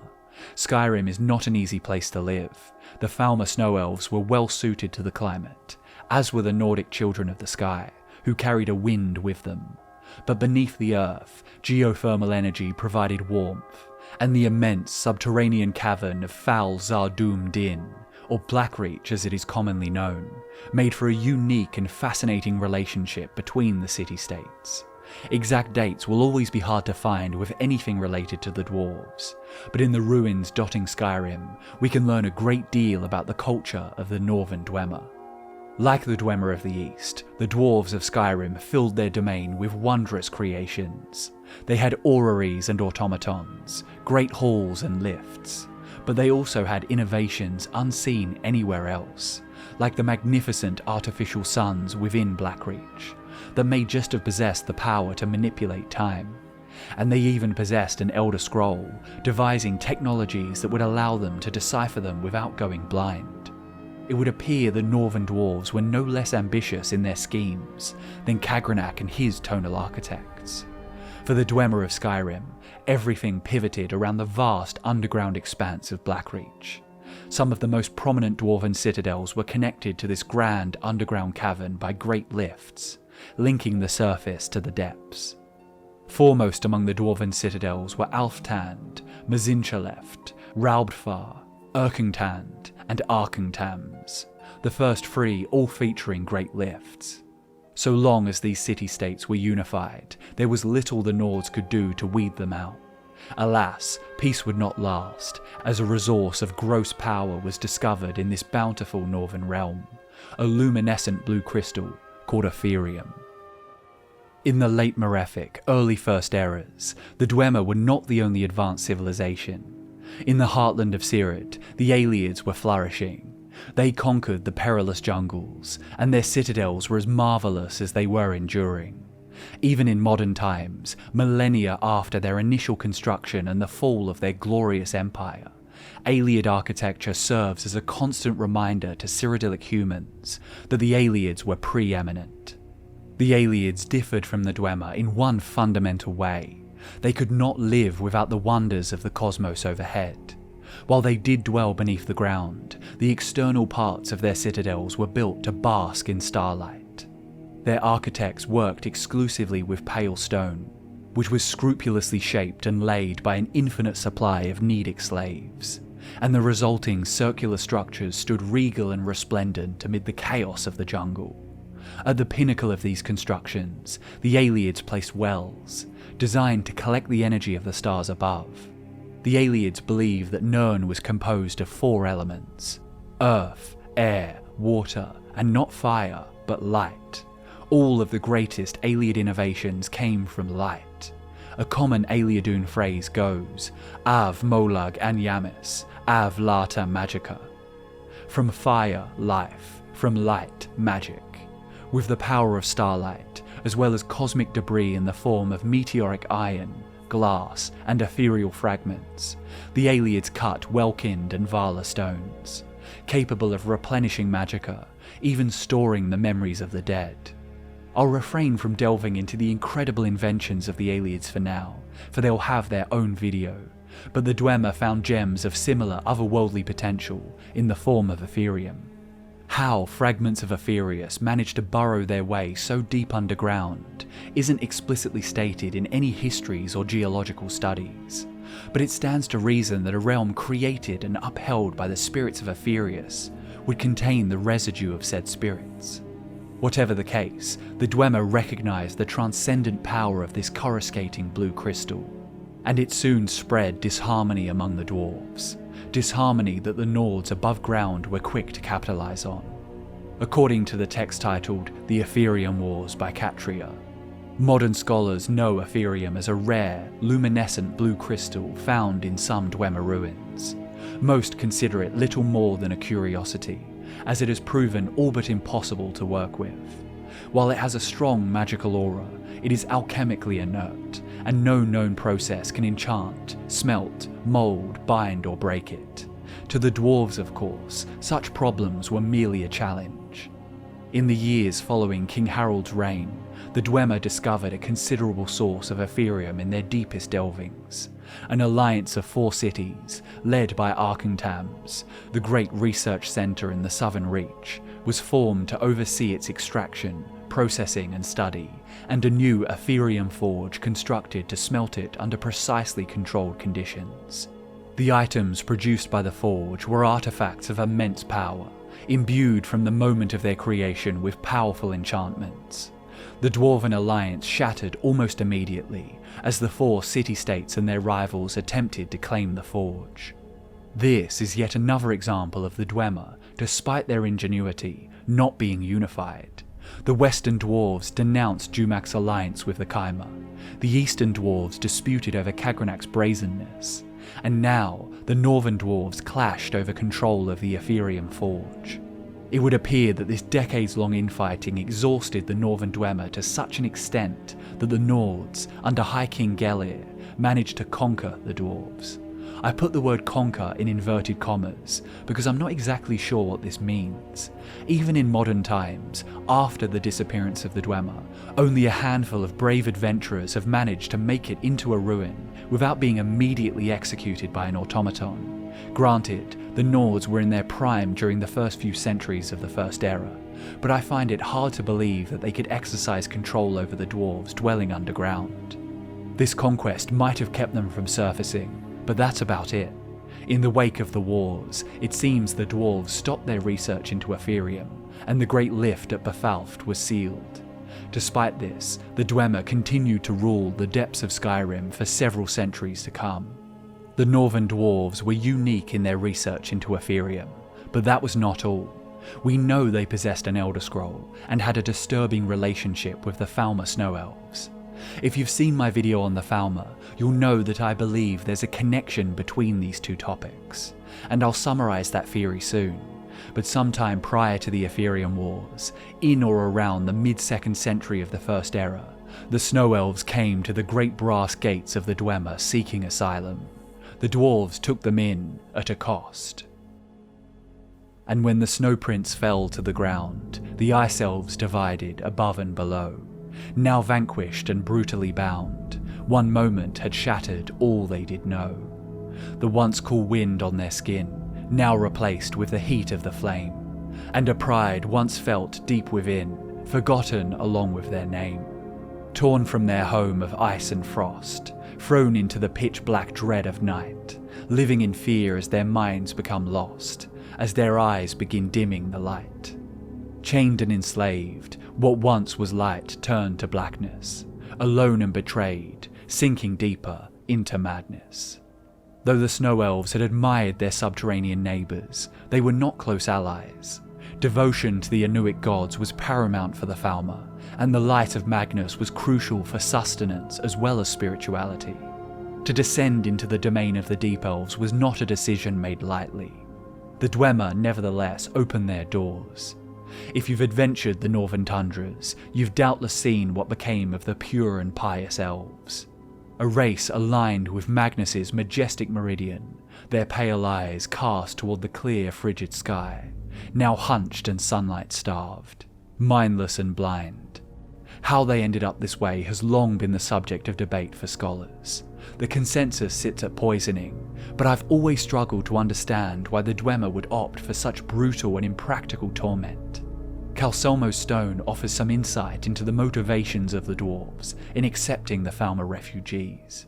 While no official translation of the stone exists in Skyrim, Calcelmo was on the brink of releasing his Guide to the Falmer Tongue in 4th Era 201, and Kurt Kuhlman, one of the key contributors to the lore of the Elder Scrolls, offered this direct translation. And so it was that your people were given passage to our steam gardens, and the protections of our power. Many of your people had perished under the roaring, snow-throated kings of Mora, and your wills were broken, and we heard you, and sent our machines against your enemies, to thereby take you under. Only by the grace of the Dwemer did your culture survive, and only by the 15-1 tones did your new lives begin. We do not desire thanks, for we do not believe in it. We do not ask for gratitude, for we do not believe in it. We only request you partake of the symbol of our bond, the fruit of the stones around us. And as your vision clouds, as the darkness sets in, fear not. Know only our mercy and the radiance of our affection, which unbinds your bones to the earth before, and sets your final path to the music of your new eternity. Why did the dwarves force them to ingest the fruit of the stones? Did they wish to make slaves of the Snow Elves? With the abundance of subservient animunculi, I find that unlikely. Did they fear a forceful takeover? In the depths beneath the world, where the dwarves see clearly and the Falmer fumble in the dark, I find that unlikely. No, I believe the motivation lies right there in the translation. As your vision clouds, as the darkness sets in, fear not. Know only our mercy and the radiance of our affection, which unbinds your bones to the earth before, and sets your final path to the music of your new eternity. The fungi might have made the Falmer sick, weakening their resolve, but it was not the diet change that rendered them blind.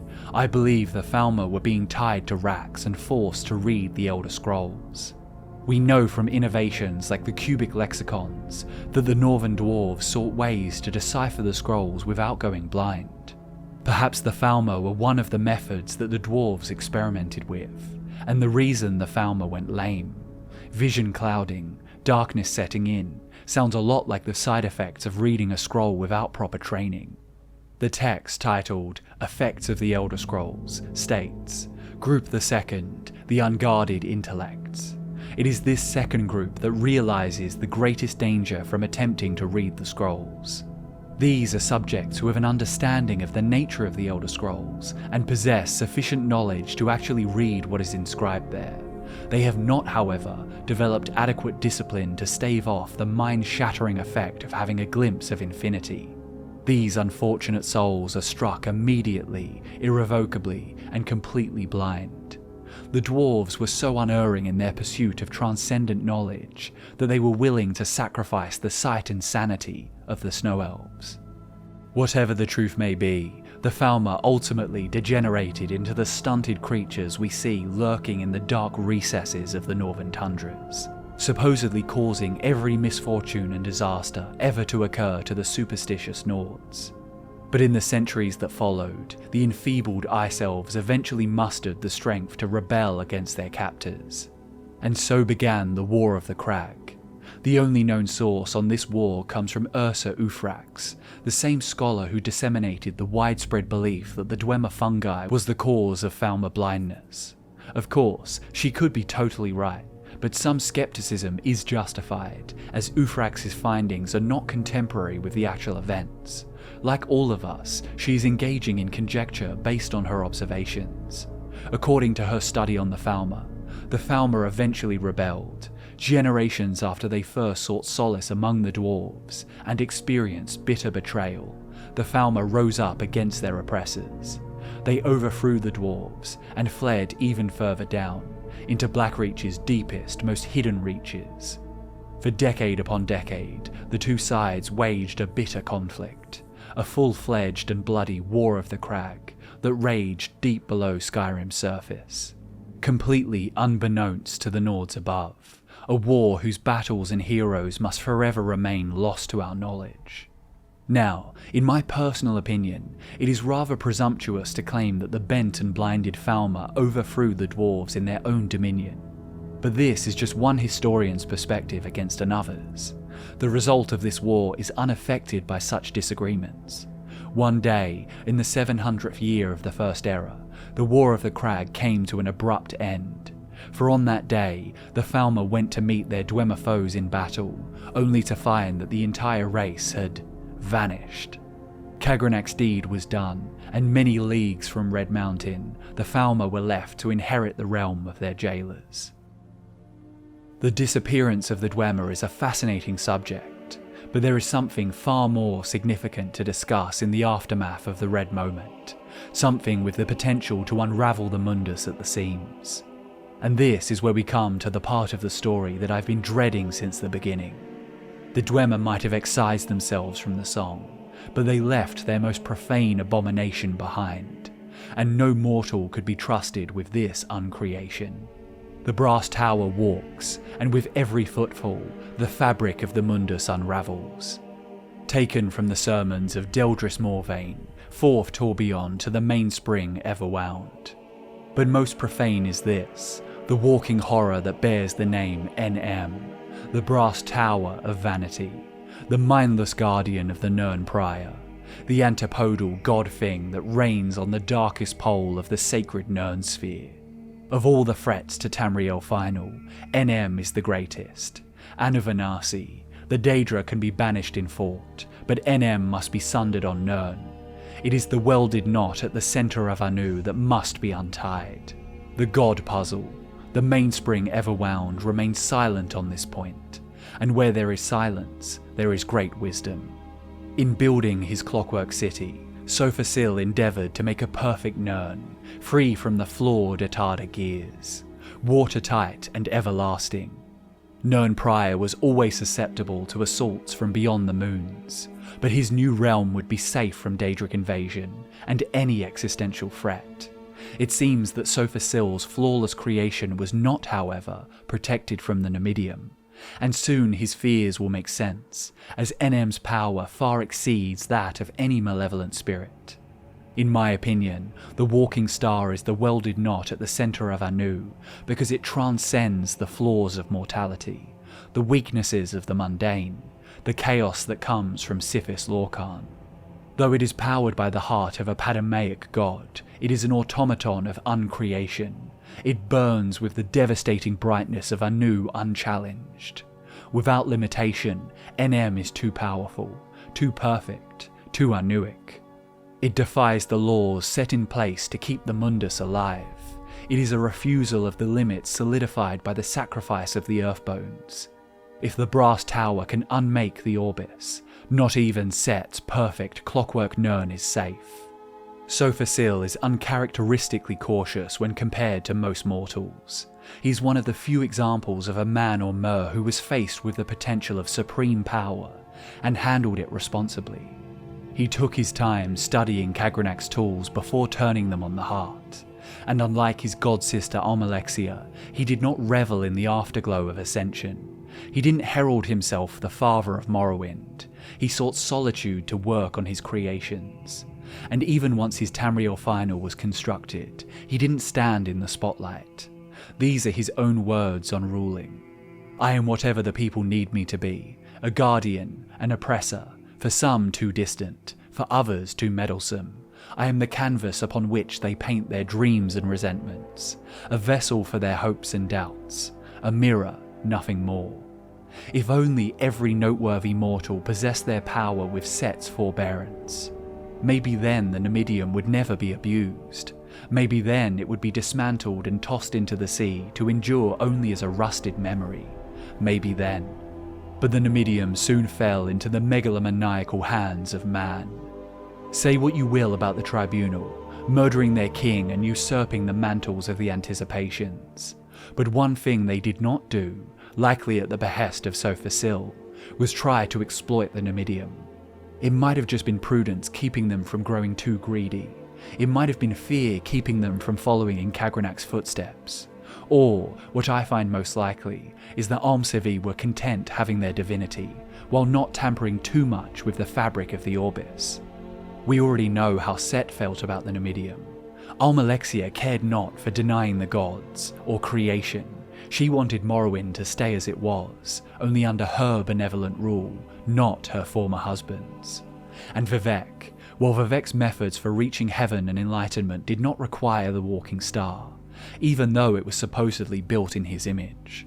And his motivations were starkly different to those of the Dwemer. While the principle of Chekhov's gun is one I'd never apply to the delightfully convoluted mess that is the lore of the Elder Scrolls, there is one aspect of it that certainly applies to the Numidium. If you leave a terrible, earth-shattering brass gun dormant beneath Red Mountain, somebody is going to fire it. And when the Third Empire began to conquer Tamriel in the late Second Era, that someone reared his storm-crowned head. That someone was Tiber Septim. If you saw my video on the Siege of Alinor, then you'll know all about what Tiber Septim did with the Numidium in his possession. I'll leave a link to it in the description. If you haven't seen it, I highly recommend inserting that video right here, as if this one wasn't long enough on its own. We left that video on a cliffhanger, because even though the Mantella fell into the sea, and the pieces of the Numidium were scattered, this would not be the end of the Numidium's involvement in the affairs of the Kalpa, and potentially the entire universe. All we know of the Siege of Alinor is that the Numidium was employed to force the High Elves to surrender. Some say this was achieved by intimidation alone, but some sources suggest Tiber Septim broke the dragon with it on multiple occasions. Granted, the first of these sources is not canon, but it is fascinating, so it warrants a mention. Michael Kirkbride said the following in regards to the Numidium Siege of Alinor. It's not the brass god that wrecks everything so much as it is all the planets and timelines that orbit it, singing world refusals. The surrender of Alinor happened in 1 hour, but Numidium's siege lasted from the Mythic era until long into the 5th.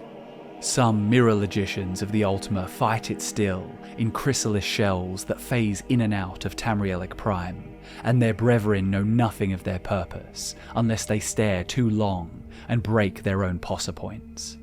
Kirkbride seems to be suggesting that it is not necessarily the brass god itself that physically and metaphysically annihilates everything, but rather the profanity of it offends the divine planets so much that they sing their world refusals, attempting to stop the Numidium in its tracks. This is why the structure of the Mundus trembles with every step the walking star takes. It denies their celestial supremacy, powered by Dwemer anti-theist magic. It rivals the gods we know using logic and reason to break down the realm, perhaps the whole Aurbis. The Numidium is in god mode, and the divines cannot highlight it and enter the kill command. The notion that the greatest Ultima mages of Alinor are caught in an infinite time loop battling the ungod is a haunting one. So when the Numidium returned 4 centuries later, we saw the dragon-breaking consequences with much more clarity. Kagrenac had in essence theorized that the heart of Lorkhan would function as an incredibly powerful soul gem. Tiber Septim's imperial battle mage Zurin Arctus recreated this with the Mantella, the crux of transcendence, powered by his own soul and the soul of the Shezarene Wulfharth. Sotha also devised a mechanical alternative to the heart, so that the tribunal could maintain their demi-divinity after the return of Dagoth Ur. After the destruction of the Numidium at the hands of Arctus, Tiber Septim tasked the Blades with tracking down the lost pieces. Septim had utilised the Numidium in his efforts to consolidate control over Tamriel. And after the death of King Lysandus of Dagoth Ur in 3rd Era 403, the Vultures soon appeared to tear into the Carrion. Zurin Arctus had created the Mantella, and it was also he who created the Totem of Tiber Septim, another artifact capable of galvanizing the Brass Tower. Whosoever possessed this totem would be able to control the Numidium. So when the tower was reconstructed and the Mantella returned in 3rd Era 417, the question was, which of the region's powerful players would have the Walking Star on their side? I won't go into detail about the politics of the Iliac Bay region, but the Numidium was activated and the dragon broke 5 ways, in an event called the Warp in the West. Eyewitness reports of the warp are hard to come by, despite the fact that this all took place in a well-populated area.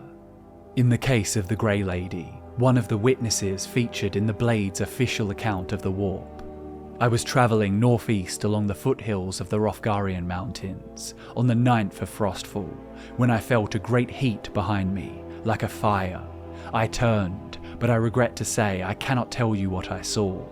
The healers tell me my eyes were burned out of my sockets. The Blade's archivist, Ulvius Terro, writes, "The catastrophic destruction of landscape and property, and the large loss of life attending upon this miracle is understood to have been tragic and beyond mortal comprehension. Like with the Red Moment and the Siege of Alinor, it is impossible to say with any confidence what truly took place. All explanations seem to be simultaneously speculation, yet also true." There is another text, titled "Where Were You When the Dragon Broke?", that really demonstrates the alarming amnesiac effects of breaking the dragon. One of the featured accounts comes from the tender to the main of the Khajiit. He talks of the Middle Dawn, when Maruk and his zealots danced on the tower in an attempt to rend the Auriel aspect of Akatosh from the Lorkhan aspect. And he talks of the Big Walker, which was stored in the city of Rimmen prior to its use in besieging the Somerset Isles. You broke Alkosh something fierce, and that's not easy. Just don't think you solved what you accomplished by it, or can ever solve it. You did it again with Big Walker, not once, but twice. Once at Rimmen, which we'll never learn to live with. The second time it was in Daggerfall, or was it Sentinel, or was it Wayrest, or was it in all 3 places at once? Get me, Cyrodiil? When will you wake up and realise what really happened to the Dwarves? The non-canon text I've mentioned once before in this video, the interviews with the Skeleton Man, adds another perspective that's worth hearing. The Marakati selective Zal says, "And what of the warp in the west, where it is said 6 Animidima were seen in 6 different places at once, each one carving out a different mortal's destiny? We could see that High Rock is unified no more, that the flags of Nova Orsinium are real, that the slowed priests talk to their new god of worms, and none of them serve the sick heir of the Septim line. We could see all this and know that it is true. This warp is but a realization of the trap that is the Grey Maybe, and that champion of release, the Brass God, has but reminded us again what the failure of his misuse means in the Arena Mundus." What happened to the Numidium after the warp in the west is not known.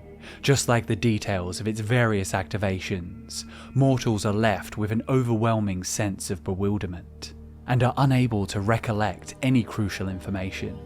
I believe this is the key reason why the devastating potential of the Numidium is so often overlooked in the histories. The Brass Tower is a walking WMD, yet it still somehow falls into the hands of insolent upstarts and avaricious tyrants. This automaton was too dangerous even for the singularly fastidious dwarves, and with their disappearance, how could its abuse be prevented by lesser mortals? Of all the existential crises looming over Tamriel, the Numidium is the greatest. We can only speculate on how it could be used in the future, but there is some infamous extra-canon material that takes the threat of the Numidium to its endpoint. and that comes in the form of Kirkbride's coda. The word coda is divisive among scholars of the Aurbis. In its defense, it is a future history penned by one of the core world builders for the series.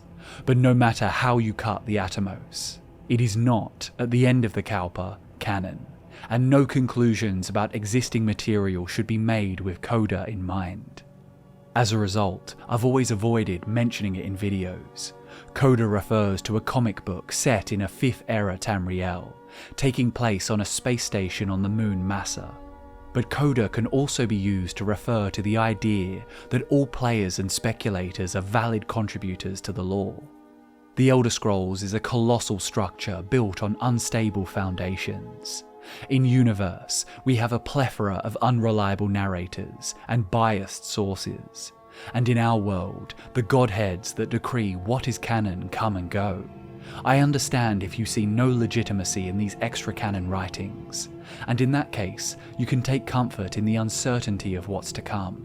The Dwemer disappearance will forever remain a mystery, and at this point in time, we have no idea if the Numidium will rear its hulking brass head again.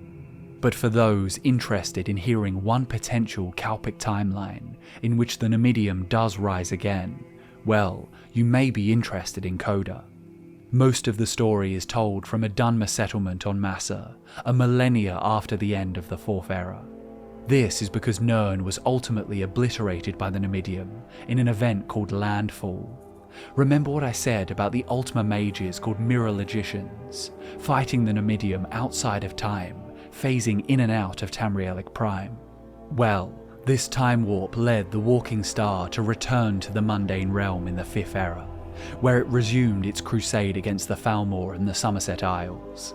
In short, the Prime Gestalt stomped on Tamriel until all the peoples of Nirn went extinct, and all memory of them evaporated. The only survivors were a group of Dunmer and Khajiit, who escaped while the Nerevarine fought the Numidium while piloting a Lorkhan, which was Dagoth Ur's imitation of the original brass god. The Numidium exists as a refutation of the divine. It is powered by chaos, and encased in the metallic souls of the Dwemer. With its golden tones, it unmakes all in its path. As the Dwemer hoped to reverse engineer divinity, the Numidium reverse engineers creation, unravelling the mythopaic enchantments of the Mundus. The Dwemer may be gone from this realm, or from existence entirely, or their souls may be imbued in dwarven metal. Whatever the truth may be, it matters little. What Kagrenac and his tonal architects created is an atrocity, an anti-creation unleashed within the confines of creation. There is no undoing what the Dwemer have wrought. The question is, will the Numidium return to Nirn? Will the prophecies of coda play out? These questions may both be answered in tandem, or the Numidium may return without coda. We have seen the brass tower be reconstructed multiple times. Perhaps the Falmer will try to locate the pieces, to use the weapon of the Empire against them in an act of ruinous revenge. Beings like Alduin may threaten to eat the world and reset the Kalpic cycle, but the Numidium is unique in that it threatens to uncreate all creation.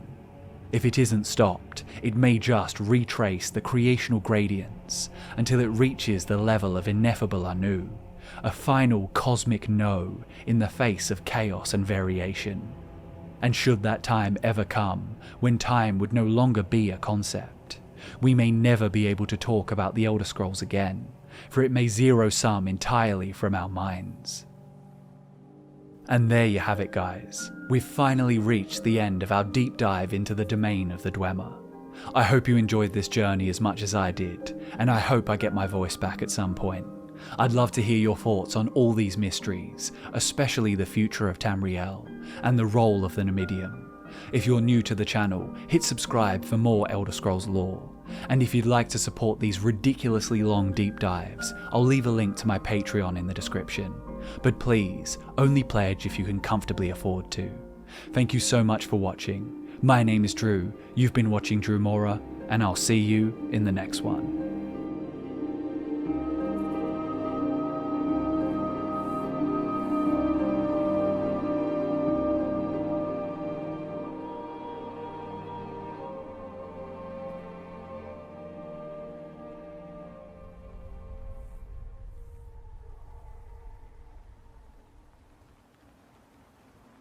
A spider skitters from the cobwebbed corner of a corridor frozen in time, the red gem atop its brass-domed abdomen glowing with constant, perfectly preserved luster. It searches for tasks, for loose bolts to tighten, for objects to stack and organize, objects that have long outlived their purposes. The spider finds nothing. With no tinkering to be done, it wanders empty halls, silent but for the steady percussion of lubricated pistons, and the hiss of steam valves exhaling. Deeper it goes in its rambling, down into the blackest kingdom reaches, adamant in its quest for purpose. Finally it finds irregularity, an empty charging gantry. Its centurion is absent, an oil leak. It follows. At the end of the trail stands the centurion, its face like all its kin, stoic and severe. Severe or sad. It is not the spider's job to know. It is the spider's job to mend, and it has found what must be mended. The centurion's blade arm drips with oil, the cause of the leak. Its chest has been crudely lacerated, exposing the inner hardware. The spider scales the motionless centurion, which does not react. It probes at the rupture. A complication of wheels, ratchets, and gears grows outwards from the opening, ripped and bent from their fittings. Its soul gem glows only faintly, an inner spindle powering the active ticking details of machinery which wind around it. Here and there the circuits end abruptly, a mist of steam and magicka seeping out vainly. So many wasted processes. The spider soon realizes that this repair is beyond its capabilities.